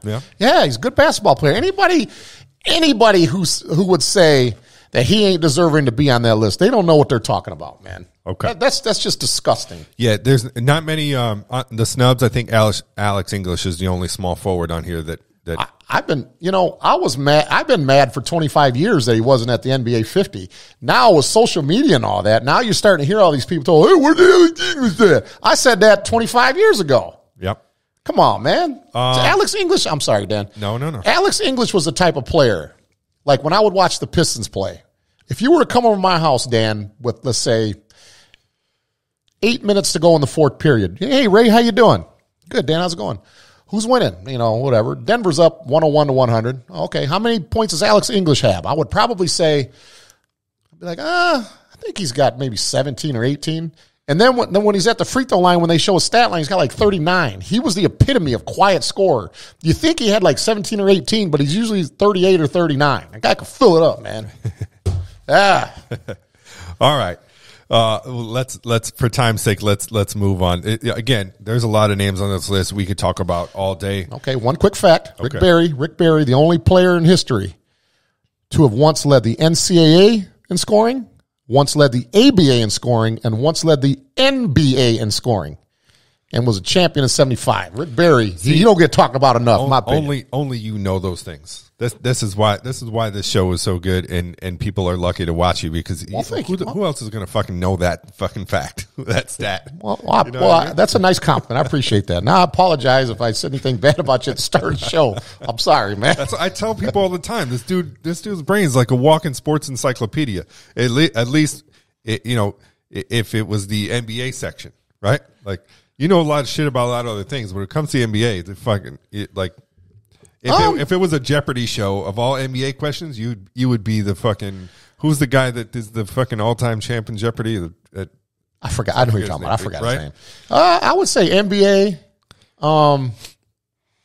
Let me see. Boxing. I would rank myself up there talking boxing, professional wrestling. Maybe some baseball too. I would say, like, as far as Major League Baseball and the NFL, I would say baseball, I can't go back that far. I can't go back to, like, the 1800s and all that. I know some shit. NFL, Dan, you wouldn't know this, but, man, when I was a kid and when I was in school and shortly after school, I knew every player knew. I loved the NFL. But but thanks for the compliment. You're welcome. I appreciate that. You're my man. Thank you. Okay, power forwards. Let's move on to the power forwards here. Okay. Obviously, this just gets harder and harder. I know. Like we said in the beginning, Tim Duncan is the name off this list that is on that all-time starting five. But the other names on this list, and this is tough. Dirk Nowitzki, Bob Pettit, Giannis Antetokounmpo. I will never know how to pronounce that. Jerry Lucas, your boy Kevin McHale, Charles Barkley, Karl Malone, Kevin Garnett, Anthony Davis, Dave DeBusschere. Thank you. Dennis Rodman, Dolph Schayes, and Elvin Hayes. Now there are some great names on this list, and this is too hard. This group and the the small forward group, it's tough. I mean, we talk about if not Karl Malone, if not Tim Duncan, who? Is it a guy like Karl Malone, Charles You're Barkley right about that. You're right about Tim Duncan. I think 98% of the population would say that he's the best. He is the great fundamental. He's the great fundamentals, and somebody, Hubie Brown, I think it was. He just said Tim Duncan. He plays tall, and that the way that he said it though, it made perfect sense. He does. He plays tall. So, we're going to be a little more creative. We're going to take Tim Duncan out of the equation because he's too obvious of a choice to be the best. Yeah. It'd be like the shooting guard position. You got to take Michael Jordan out. We have to be a little more creative. Yeah. Probably the best shooting, him and Dirk Nowitzki, the best shooting big men ever in the league, maybe. Who's that? Tim Duncan and Dirk Nowitzki. The best shooting big men of all time. Jerry Lucas here. He was known for long-range shooting before the three-point line came out. Jerry Lucas he's an Ohio State guy. He played with John Havlicek and Bob Knight, Coach Bob Knight at Ohio State. They won a national title in the early 60s. But Lucas was known for long-range shooting, and they said had the three-point line been out back then, that he would own a lot of records. So I would have to say, and I wasn't, and this is another case where I wasn't born when he played, but based on my studies and research over the years and everything I've watched, maybe other than Dirk Nowitzki. Dirk Nowitzki's probably the best shooter of all these guys. Jerry Lucas is definitely second best as far as long range. Oh, better than Tim Duncan. Well, I was just at long range. If you're talking mid range, yeah, I guess you're right. Mid range. Who'd you say?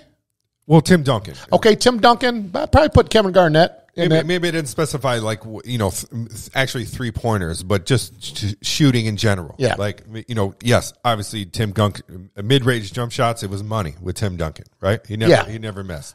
One of the best fundamentally sound players we've ever I think seen. As far as like back to the basket players, guys like Duncan, I got to throw Kevin Garnett in there. Kevin Garnett. I think Karl Malone established a nice little like turnaround jumper kind of later in his career. Yeah.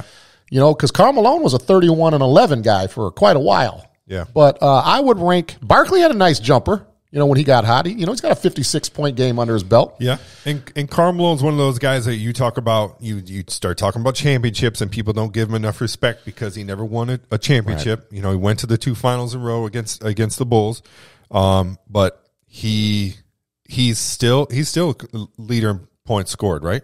Karl Malone, he's second all time. Second all time. Yeah, LeBron's about to pass him at the end of the season.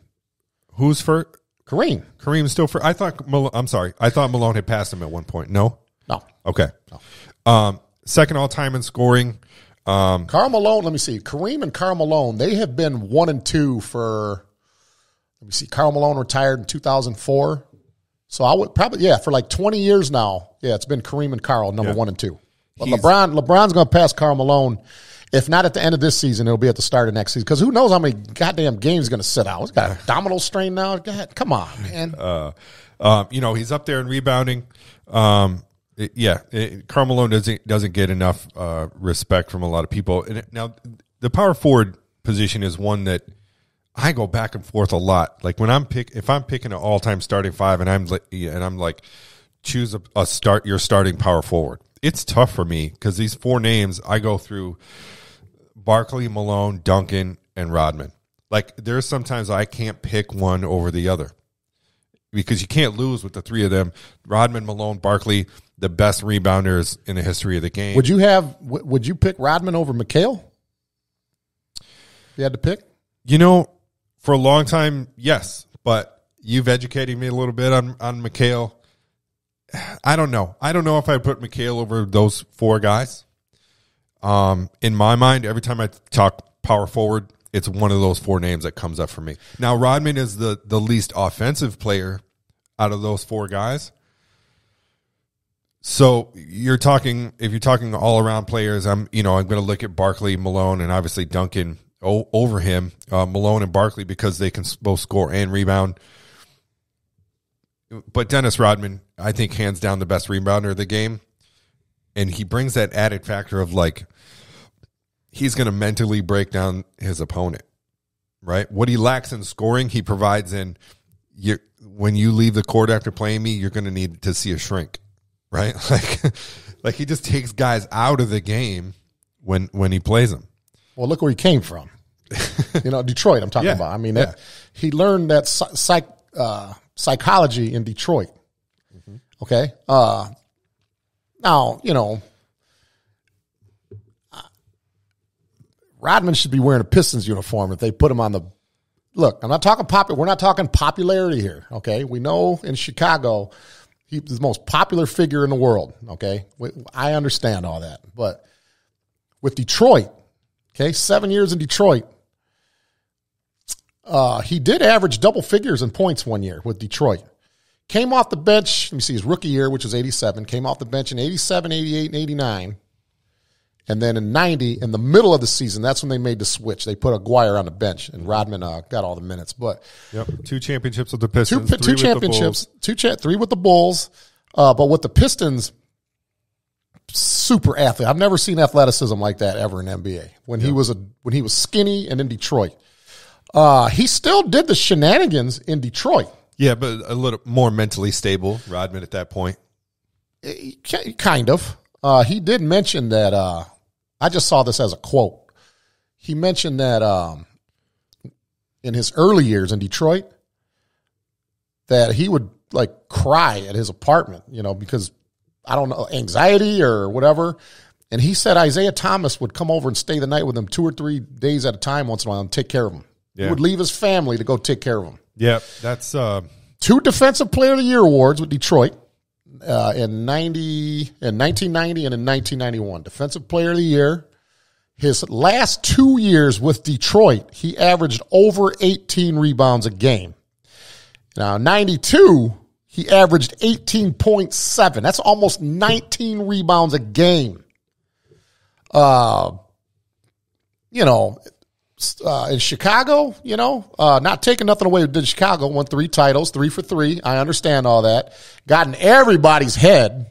I understand that too, but he should be wearing a Pistons uniform instead of that uniform. Yeah. But when you talk about this group of players, at least for me, and I don't know if you would agree, that it's all those other guys are great, were great players and did a lot of great things, but I'm only talking about those four names if you're talking about the greatest power forward of all time. And that's Barkley, Malone, Duncan, and Rodman. Okay, I would have to say as of right now, Barkley, Malone, Rodman, and who's the fourth one? Barkley, Malone, Duncan, and Rodman. Duncan and Rodman. Okay. Let me see. I would.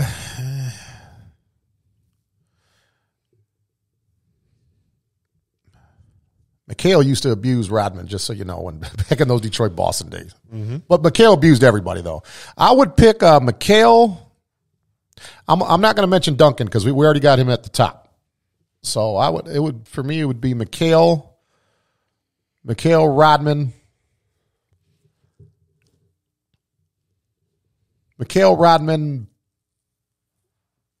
It's Barkley, tough, right? Barkley, Rodman, and McHale. Barkley, Rodman, and McHale. Okay. Yep. Okay. So I don't know how much you know about Giannis. All these guys are good, though. I don't know how much you know about Giannis. But what does Giannis have to do to get his name in that inner circle that you just mentioned? Longevity. I'm gonna mention a couple things that really doesn't have anything to do with that, but I'm gonna say longevity. Stay out of trouble.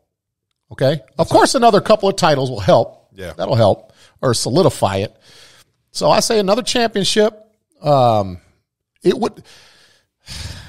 It would be nice if he played his entire career in Milwaukee. Yeah. Okay. I know people say that they're going to be loyal, but they ain't. Kyrie Irving, for example. But I think if he played his entire career in Milwaukee, won another title, because his actions speak for themselves. So I would say longevity. Yeah. And I think Giannis, I think he's a different, when you look at his name on this list, right? When you think of power forward, when somebody says to you, use 3 words to describe the power forward position, what are you saying? What does a power forward have to be? What? Enforcer. I mean, we play in a different era now because power forwards are scorers now. That's part of it. But too. I'm more of a Rodman, Oakley.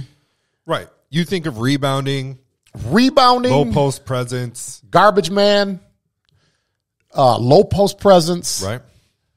And a protector. Yep, enforcer, protector. Kind of. You know, yeah. I like my power. Like if I had a championship team where my guards and my center and my small forward were all stars and good, I would get a guy like I mentioned at the power forward. It wouldn't necessarily be one of these guys. I would like a young Rick Mahorn or a Maurice Lucas, Charles Oakley. Yeah. Anthony Mason. Anthony Mason. That's a good one right there. Those are my kind of power forwards. It's just a little different now. But see, but Giannis, I do know, I'm educated on Giannis. But he's another player to me, because he's active, because he's still active. Yeah. This will be an entirely different discussion, let's say 15 years from now, when we're talking about our personal all-time NBA team. And if you notice, without Anthony Davis as well, but there's not a lot of new school names on this list, right? You got Giannis and Anthony Davis with probably Kevin Garnett, Kevin Garnett and Dirk Nowitzki, the next closest as far as era goes.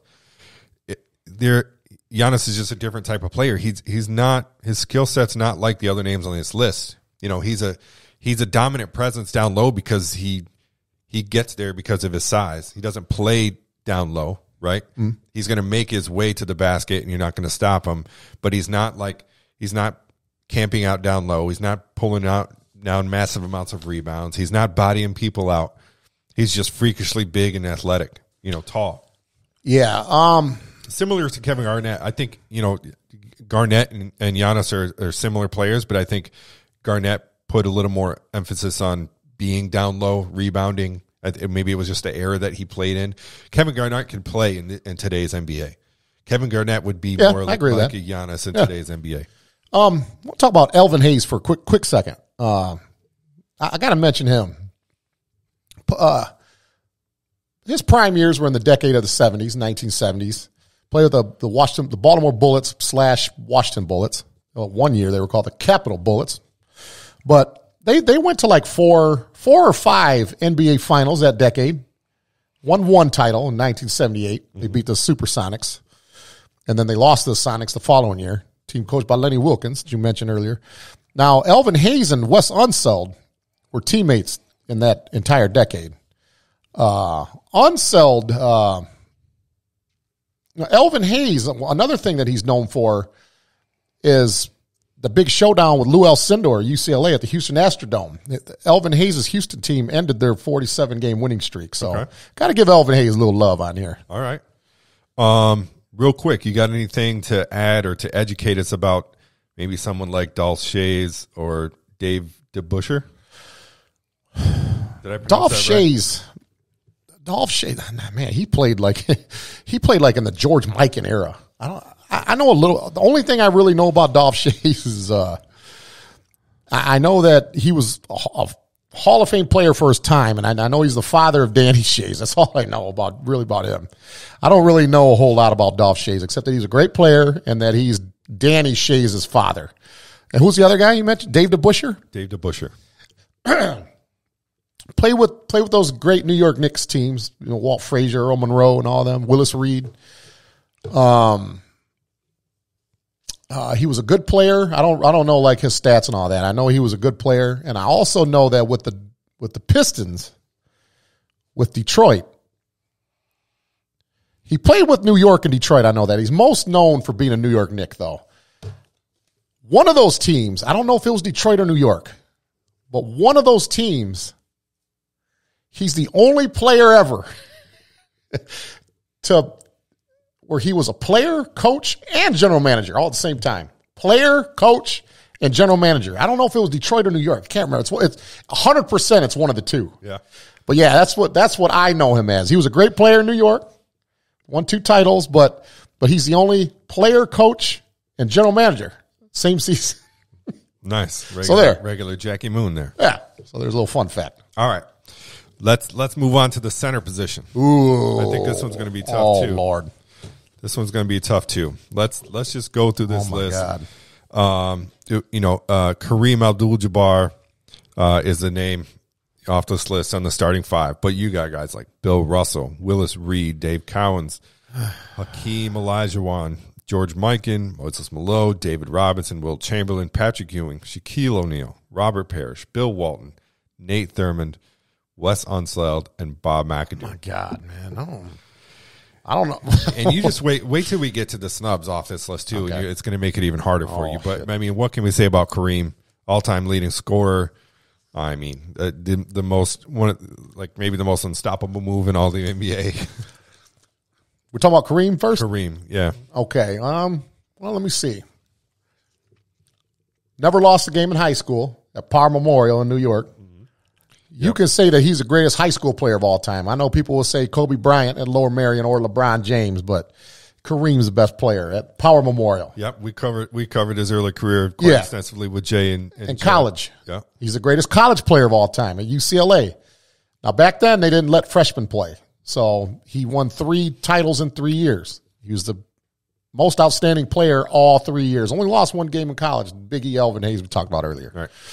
So not a lot needs to be said about Kareem Abdul. I think everybody gets, understands Kareem Abdul-Jabbar. I was trying to campaign his GOAT status, but you just cut me off. No, that's I okay. didn't mean to cut you off, but I don't think anybody's going to really debate you on his GOAT. He fought Bruce Lee too, and he almost kicked his ass. Almost. Okay, so like we do with everyone, if Kareem Abdul doesn't exist, Kareem Abdul-Jabbar doesn't exist, who's the name coming off this list? Oh, coming off? Yeah. Like who's if Kareem Abdul-Jabbar doesn't exist and not on that front page, that front starting 5, okay, who's the guy taking his place? Oh, okay, I got you. Is it Hakeem? Is it Shaq? Is it Bill Russell? It's not Shaq. I tend to lean to Hakeem. If it's not Kareem, it's Hakeem. If I'm building a starting 5 and I'm looking at center, it's one of those 2 names, Hakeem or Kareem. I don't have a problem with that. Hakeem has done some things that other centers haven't done. Okay, yes, he only won 2 championships, but think about Hakeem, man. Hakeem the Dream. 1994, that year you had that year. Okay, I know Michael was gone. I know he played baseball and all that. Houston would have been playing Chicago in the finals, okay? I don't know. I mean, I know Michael went 6 for 6. I don't know what it is about that 94 Rockets team, man. Dude, he's the only player, Hakeem I'm talking about, only player, regular season MVP, finals MVP, and defensive player of the year that year in 94. Mm-hmm. He's the only player that has done that. There was let me see, I believe it was 1990. And the only reason why I'm good with all these days, because I used to record a lot of games on my VHS. And I used to, I would watch the same game, every day. I'd watch the same shit every day. If my mom was here, my mom would be able to tell you, he would watch, wrestling, basketball, he would watch, the same games. And, where you'd say, didn't you just watch that yesterday? I'd watch it again. 1990, now we're talking about a center here, okay? He was in the top 10 in 4 categories: points, rebounds, blocks, and steals. He was 7th or 6th in steals that year. And we know that he finished his career as all-time shot block leader. God damn, there was another stat that I seen. I wish I could remember, Dan, but I always think of you when I see these Hakeem stats come up, especially with something that I didn't know. Yeah. I'm like, God damn. Because, he ain't going to replace Abdul-Jabbar for me. I'm 99.99%. Right. But when I see these stats on him, man, I'm like, God damn. We're talking, yeah. How the hell? That's why we're saying if Kareem Abdul-Jabbar didn't exist in the world, it would be Kareem or Hakeem, I should say. I can't remember the stat, but he led the blocks. Or I'm sorry, led the NBA in blocks, and I think he was 3rd in steals that year. Man, who does that? That low post spin move he had. He had every move in the. I mean, he's footwork wise, low post game. Him and Kevin McHale, in terms of unstoppable, can't stop. You know what he's gonna do? Can't stop the motherfucker. Goddamn. Isn't that why he got the nickname the Dream? Because down low, he was just the Dream Shake, right? He would just lull you to sleep and be by you. He's got, he's probably the only player on this list that had 3 different names. 3 different names? Yeah. Can you name all his names? Hakeem Olajuwon? Well, everybody knows that's another one. Yeah, Hakeem with the H. Yeah. You know what his name was in college, don't you? No. No H. It was Hakeem. It was Hakeem Abdul-Olajuwon. That was his name in college. Okay. Houston Cougar. 5 Slamma Jamma guy right here. Yep. Man. Bill Russell. Bill Russell. Another guy that needs not a lot of talk, but not a lot of people talk about him as far as the GOAT talk. But definitely up there as far as the greatest centers of all time. I would probably, if we took Kareem off, I'm probably putting Wilt Chamberlain. Wilt Chamberlain? As the best center. Okay. Which I'm sure a lot of people would agree with. Yeah. Yeah. I know a lot of stuff about him, but we're running low on time, like you said.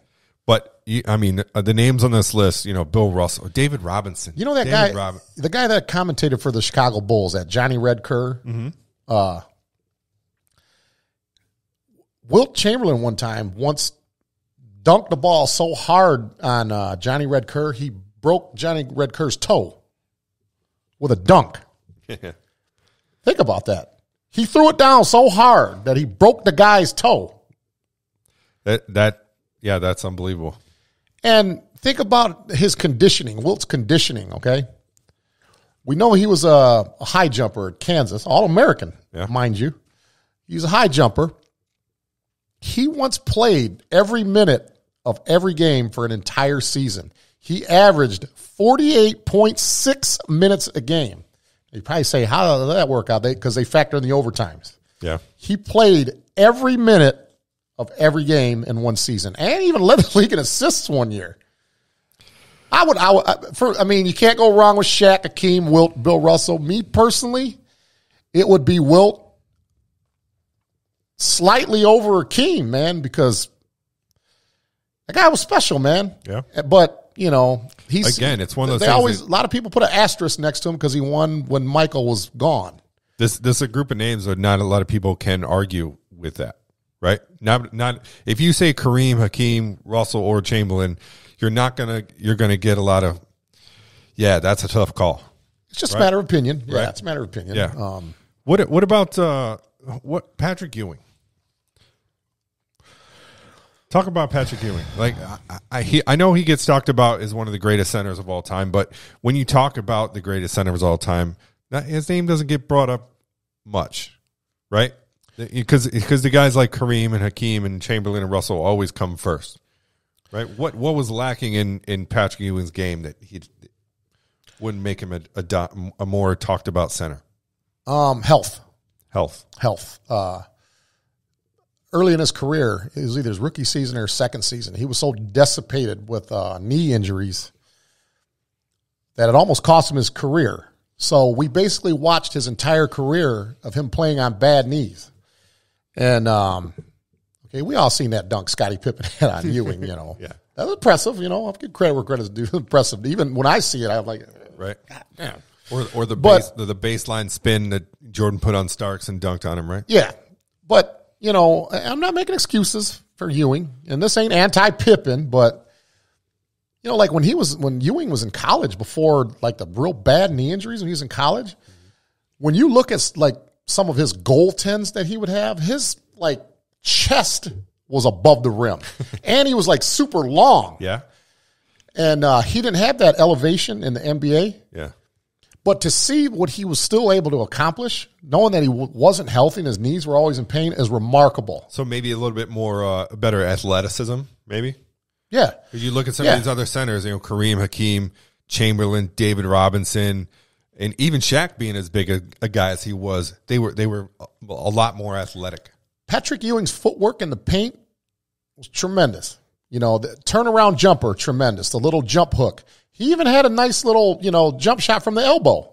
You know, pretty decent free throw shooter for a big man. Considering that he did all that on bad knees, to me is incredible. Yeah. And I enjoyed all those, you know, Chicago, New York Knicks series. That 1994 NBA Finals with New York and Houston. That was great basketball, man. Yep. And we'll save that for another episode, the whole 94. Okay. Like whether a Jordan-led team could have beat those those Rockets teams. But, yeah, that series, you know, Rockets, Knicks, Rockets, Magic, the Rockets were a tough team. Yeah. Ewing, it's too bad that he had to play his entire career with bad knees. He's kind of like in the same category. I would say like Johnny Bench and Mickey Mantle, where they played their entire careers injured and hurt, and they still were able to accomplish what they accomplished. It's remarkable, man. Yeah. Now this is where we're going to throw some stuff in the mix here, because with all these great names on this list, the snubs from the center list will make you think too. You know, you guys got Dwight Howard, Alonzo Mourning, Ben Wallace, Chris Bosh, Dikembe Mutombo, Yao Ming. Okay. Before we get into that, I'm gonna put you on the spot here. You know how every once in a while we put each other on the spot with a question? Yep.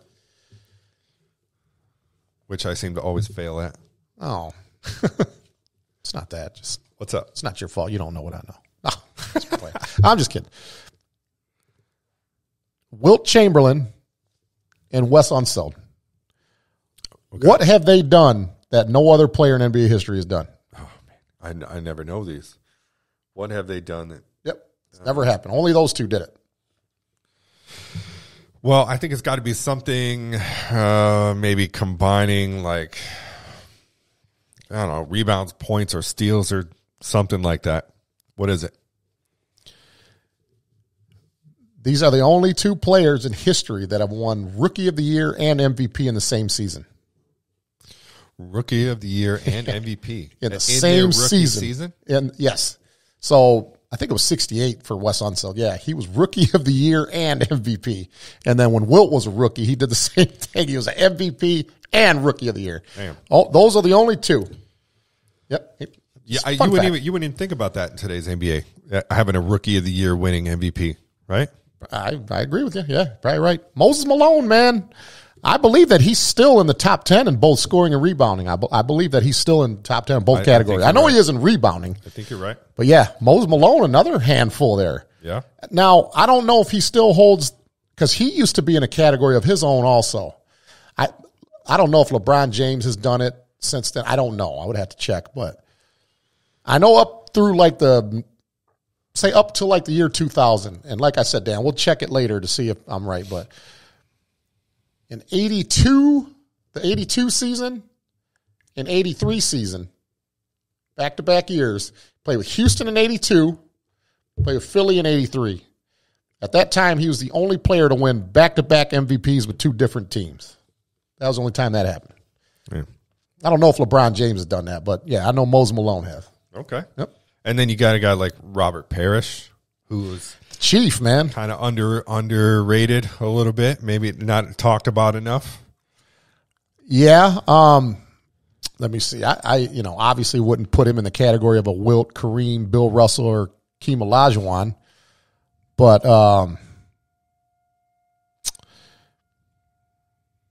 no, man. When I think of Chief, man, I think about what he did to Lambeer, but from behind. From behind. If you whooped his ass straight out, one thing. You could have sucker punched him from. He could have killed him with that punch, man. But, all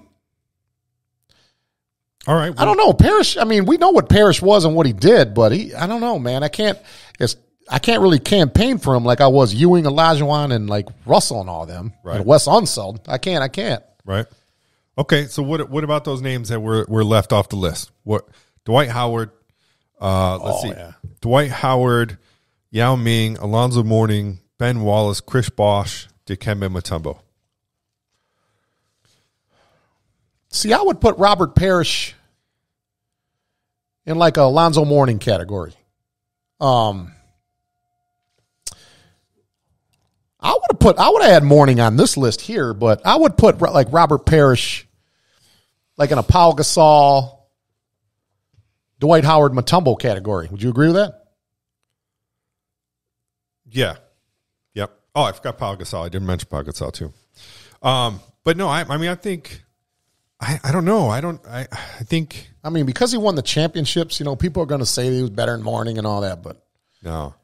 I mean, I don't know who I would take off this list to put a guy like Dikembe Mutombo on, or maybe even an Alonzo Mourning. Maybe Alonzo Mourning, I don't know, his career. Would you call Alonzo Mourning's career kind of short? Short? Let me see. He was a rookie in 92, 93. Played for the Hornets and the Heat. Didn't he? Yeah, he won a championship in 06 with the Heat because remember they brought him back. Yeah. Got close a couple times with the Hornets, I think. He kind of resurrected the Hornets' career. That was Kevin McHale's last game. Was against when that famous Alonzo Mourning hitting that shot at the buzzer and him laying down doing this. Yeah, the Mourning, Muggsy Bogues, Larry Johnson. There was another guy, Del Curry. Yeah, David Wingate. They had a lot of fun players. That was a fun team. But what about Mutombo? Did Mutombo do enough in his career to try to get on this list? No. And we all know about his blocks, right? We know he's a presence. Rebounds. Yeah, blocks. No. Offensively, not with these guys. The only guy some of these guys are. The only guy I would put Mutombo on, I'd have to take Bill Walton off because he was injured too much and didn't play a whole lot. 6,000 career NBA points. 6,000. Michael Jordan scored that in 2.5 seasons. Seriously, in the 80s. Yeah. That's why it's only because if he could have been healthy, his entire career. Yeah. 6,000 career NBA points. He's in the Hall of Fame and he's on the All 50 and 75 team. So are you putting a guy I'm taking Bill Walton off. Mutombo, Mourning, Gasol, even Dwight Howard over a guy like Bill Walton? Yes, only for the simple fact is that he was injured pretty much his entire career. He spent most of his career on the bench. Okay. Yeah, because of injuries.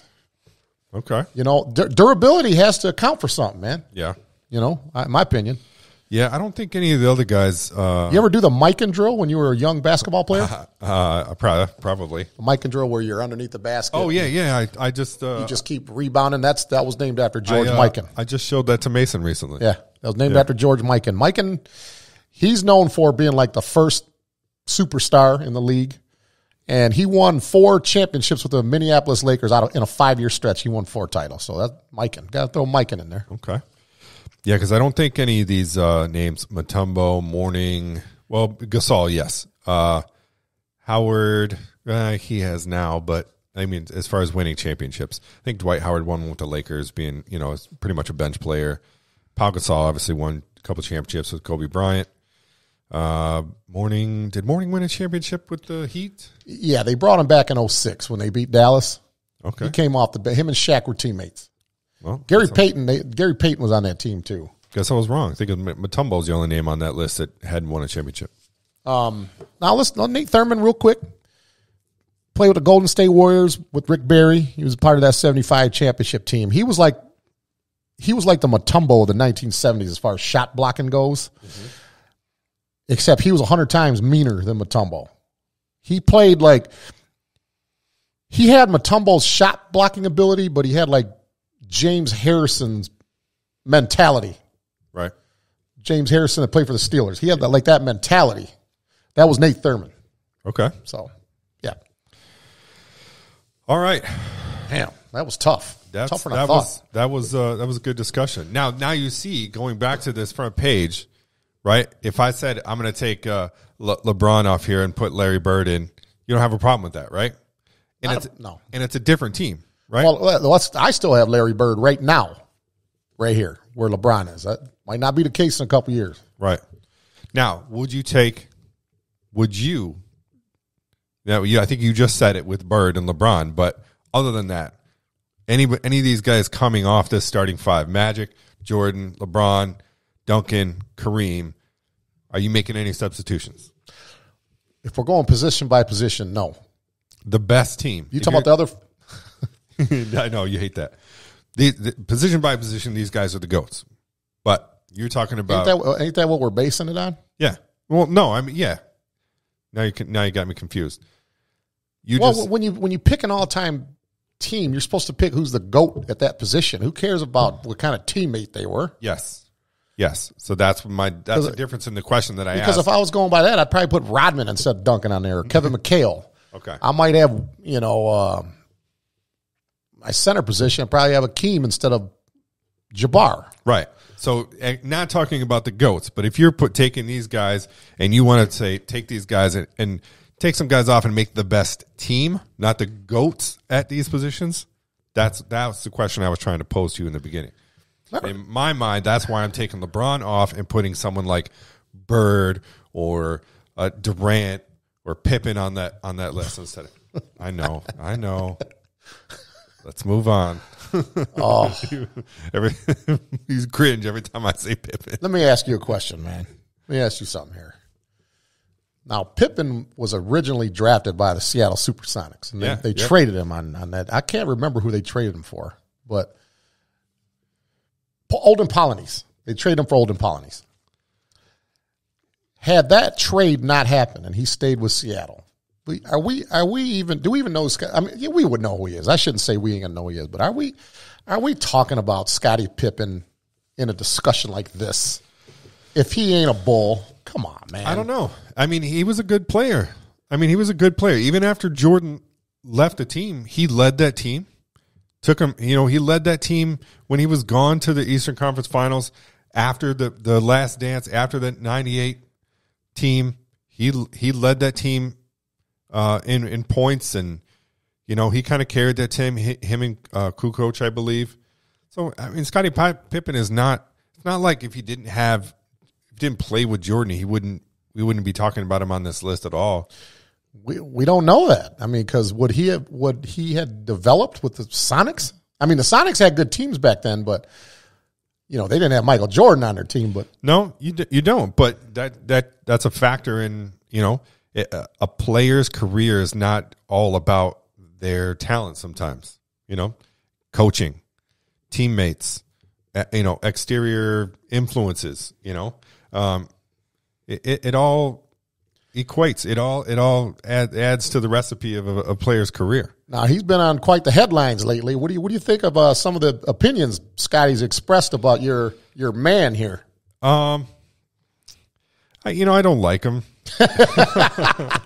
Why not? I don't know. I think it stems from a place of like what he was. I don't think that he likes to be called the Batman to Jordan's Robin. You know what I mean?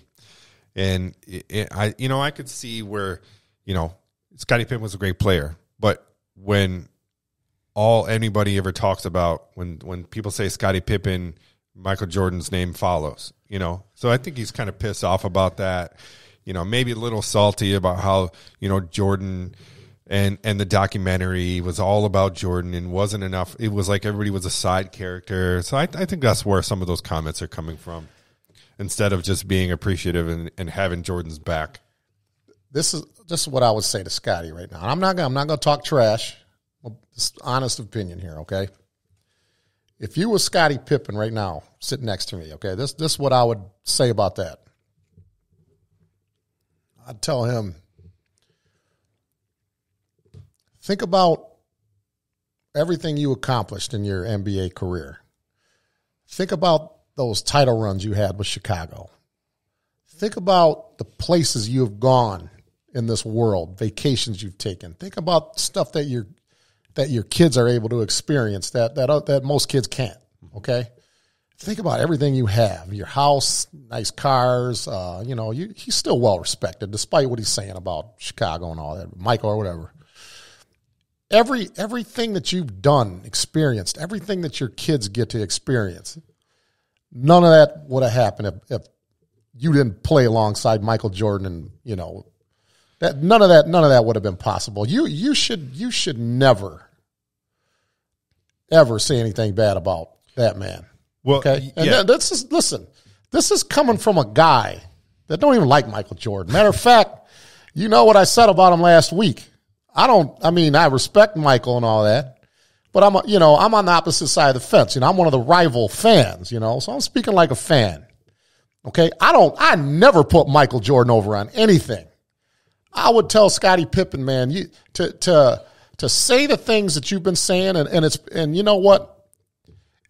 You're probably not even shooting at him. It's probably a work. You're probably doing this to make money, okay? The little feud, everybody's interested in it. They'll buy this and that. And that I understand the business part of it, man, but for you to say all that about Michael Jordan, you should that's like the lowest. To say that you're displaying low character is a gross understatement. That's just disgusting. And even people that don't even like Michael Jordan, even guys like me don't even appreciate what you're saying. No. And I think that came out. That personality characteristic that he's displaying now, I think that came out during their playing days. The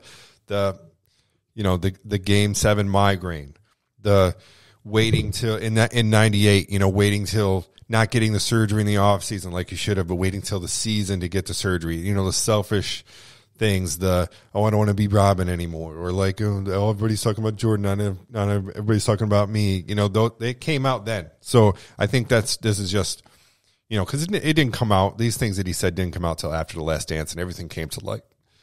Now, would his life been the same as far as the amount of money he made or his kids having the life and being a successful NBA player? Yes, I think he would have been. He would have been a good NBA player. But would you have had all the championships? Would you have had the experiences and the career that you did without playing alongside a teammate like Michael Jordan?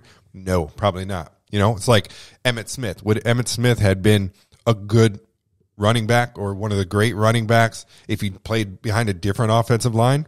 Maybe. But I bet you Emmitt Smith isn't talking shit about his offensive lineman that he did play with in Dallas because you five guys helped me become who I was, right? And that's the difference. I think Scottie Pippen's talking out of his mouth because he's not appreciative. He's jealous that his name can't be mentioned without Jordan's first, right? Instead of being appreciative, be like, Jordan's my boy. I wouldn't have had the career I would have had without playing alongside Michael Jordan. What's wrong with being Michael Jordan's sidekick, though? Well, it's that word sidekick. Nobody likes to be a sidekick. Yeah, but okay, you're right. But we're talking about Michael Jordan here. If I was Michael Jordan's sidekick or Floyd Mayweather Jr.'s sidekick, Wayne Gretzky, like those kind of names, I'd be fine with, man. Right, but Pippen, not everybody has that in their personality to be. Pippen, man, I always knew that this was in him anyway, man. I never liked the guy anyway. I thought he was a jerk years ago. And people are just now finding that out, man. When you're on a video where you look like you've been shooting up heroin and your hair's all out here, your face is all sunken in. You look like you did. He looks like he did like 85 weeks of Hell Week for Navy SEAL training or something, and hasn't slept and shot. Looks like he just got out of. He looks like the nappiest, disgustingest. And he's not a good-looking guy to begin with. Right. Well, and you top that with that Whoopi Goldberg hairdo and that nose and that ugly Shock G Digital Underground looking face. And you're saying all that about Michael Jordan. That is. Well, we can't speak to what he's doing now, but I don't know how. I know what the future. The rapper, that one rapper, the future. I know what he's doing right now. But yeah, you're right. You know what I'm talking about? Some people. No, I don't. You ever heard of the Future? Yeah, I know who Future is. Yeah, he took Scotty's wife from him. Oh yeah, that's right. Oh yeah. Yeah, but it's not everybody has that part of their personality to know their place, right? Like me and you, for example. I'm not calling you Jordan, but I know that I can't sit here and. Thank you for not calling me. I don't want to be Jordan. I know my place. I can't sit here and talk about these things by myself, right? This podcast is better because I do it with you, right? Thank you. Right? That's 2 compliments today. Yeah. Career high. I'm all about the compliments.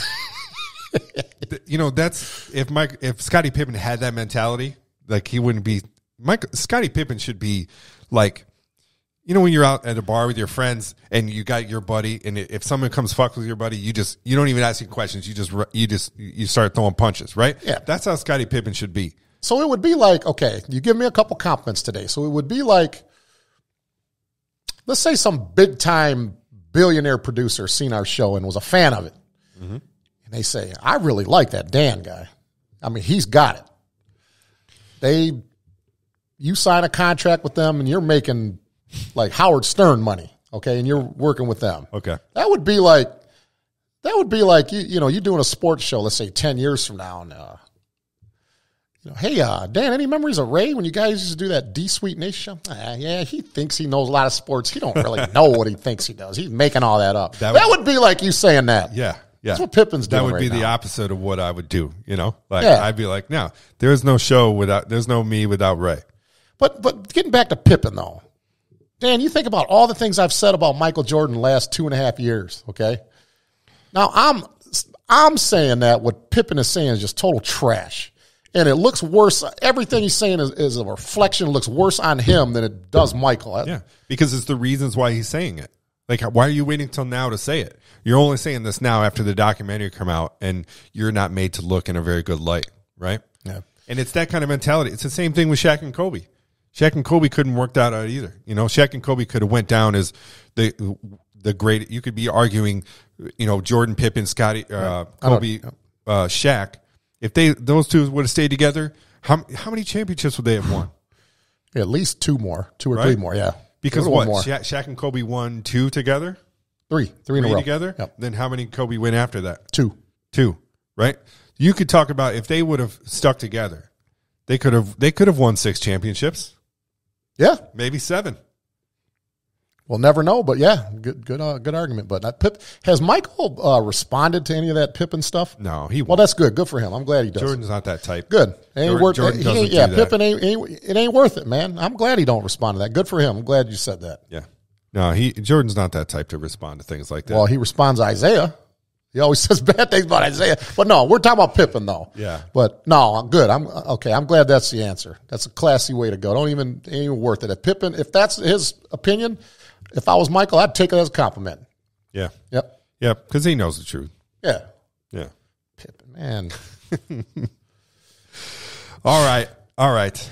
Well, that was a great discussion, Ray. I'm glad I sprung that on you today. Yes, I love the spring on. I prefer to like when it's me and you doing it, I prefer for you to pick the top. I like to be surprised when I come. I thought it was going to come off the rails a little bit at the beginning, but we pulled it back in and we had a great discussion. But here's the thing, though. Here's what people don't understand. I understand it now. I didn't understand this, let's say, a couple hours ago. This is harder to talk about than people think. Yeah. Because I don't want to, when I express my opinions, it's just my opinions, not fact, okay?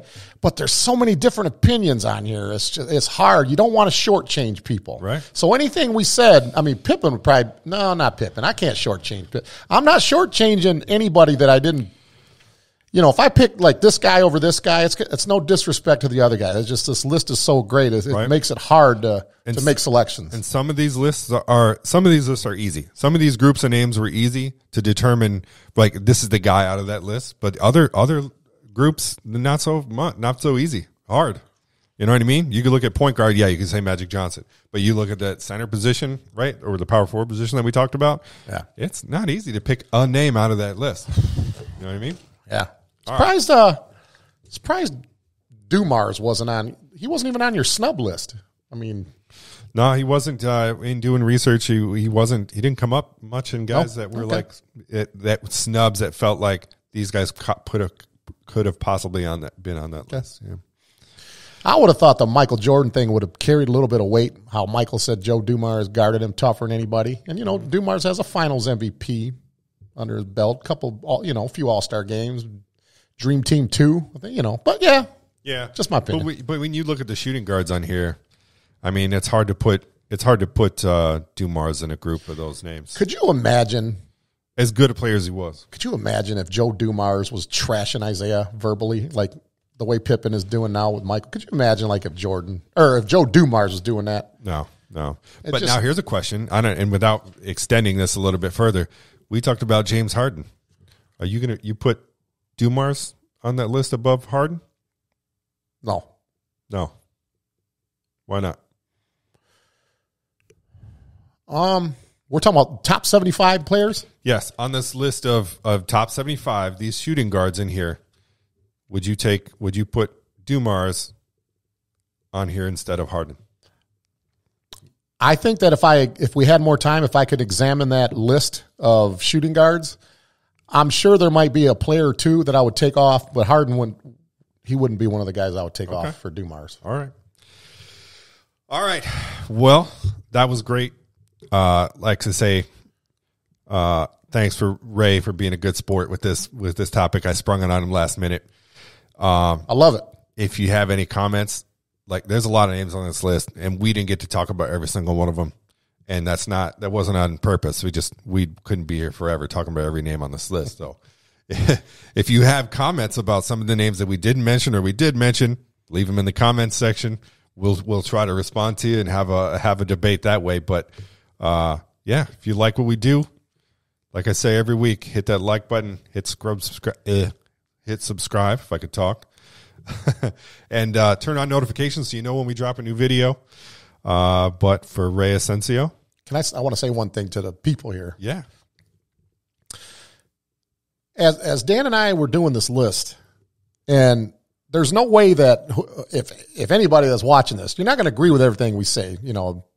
So if there was like a certain player or if there was a certain anything that I was talking about that just irked your nerves, like fucking Ray don't know what the fuck he's talking about, I'm fine with that. But you are more than welcome to come to the show and talk about it at the table, okay? I'm talking about a mature adult discussion. If it escalates to other things, that's fine. Anybody is welcome. If you have something that really bothered you, what I said, please let me know. Message me or message Dan, something, and we'll book you on the show. Because since I've been doing this show for a couple years, I don't know if Dan does this too, but I really don't talk a whole lot of sports like outside of here. I do, but like when people are asking me my opinions and this, and this, I always tell them, well, you want to talk about it and, you want to run your mouth, we'll talk about it, in front of the camera. So if you don't like anything I said, if you don't agree with me or Dan, be like, nah, man, Ray, you're wrong on that. I want to check you on that. You're more welcome to come here. There's another microphone here. We'll eat good. We'll take care of you. Anybody's welcome to come to the show. Talk about it here. If you're man or woman enough to come sit at the table and debate with Ray, I'm going to get my popcorn ready. I mean, I come in peace, Dan. No, this is a great thing we got going on. That's true. It'll be civilized. And it won't get heated. You might get a little loud, but it won't get heated. But it'll be a civilized conversation. Yeah. Okay. Yeah, that's all I have to say about that. All right. That was fun. All right. Like, subscribe. Let us know how we're doing. Until next time, for Ray, I'm Dan Hutchinson. We'll see you next week.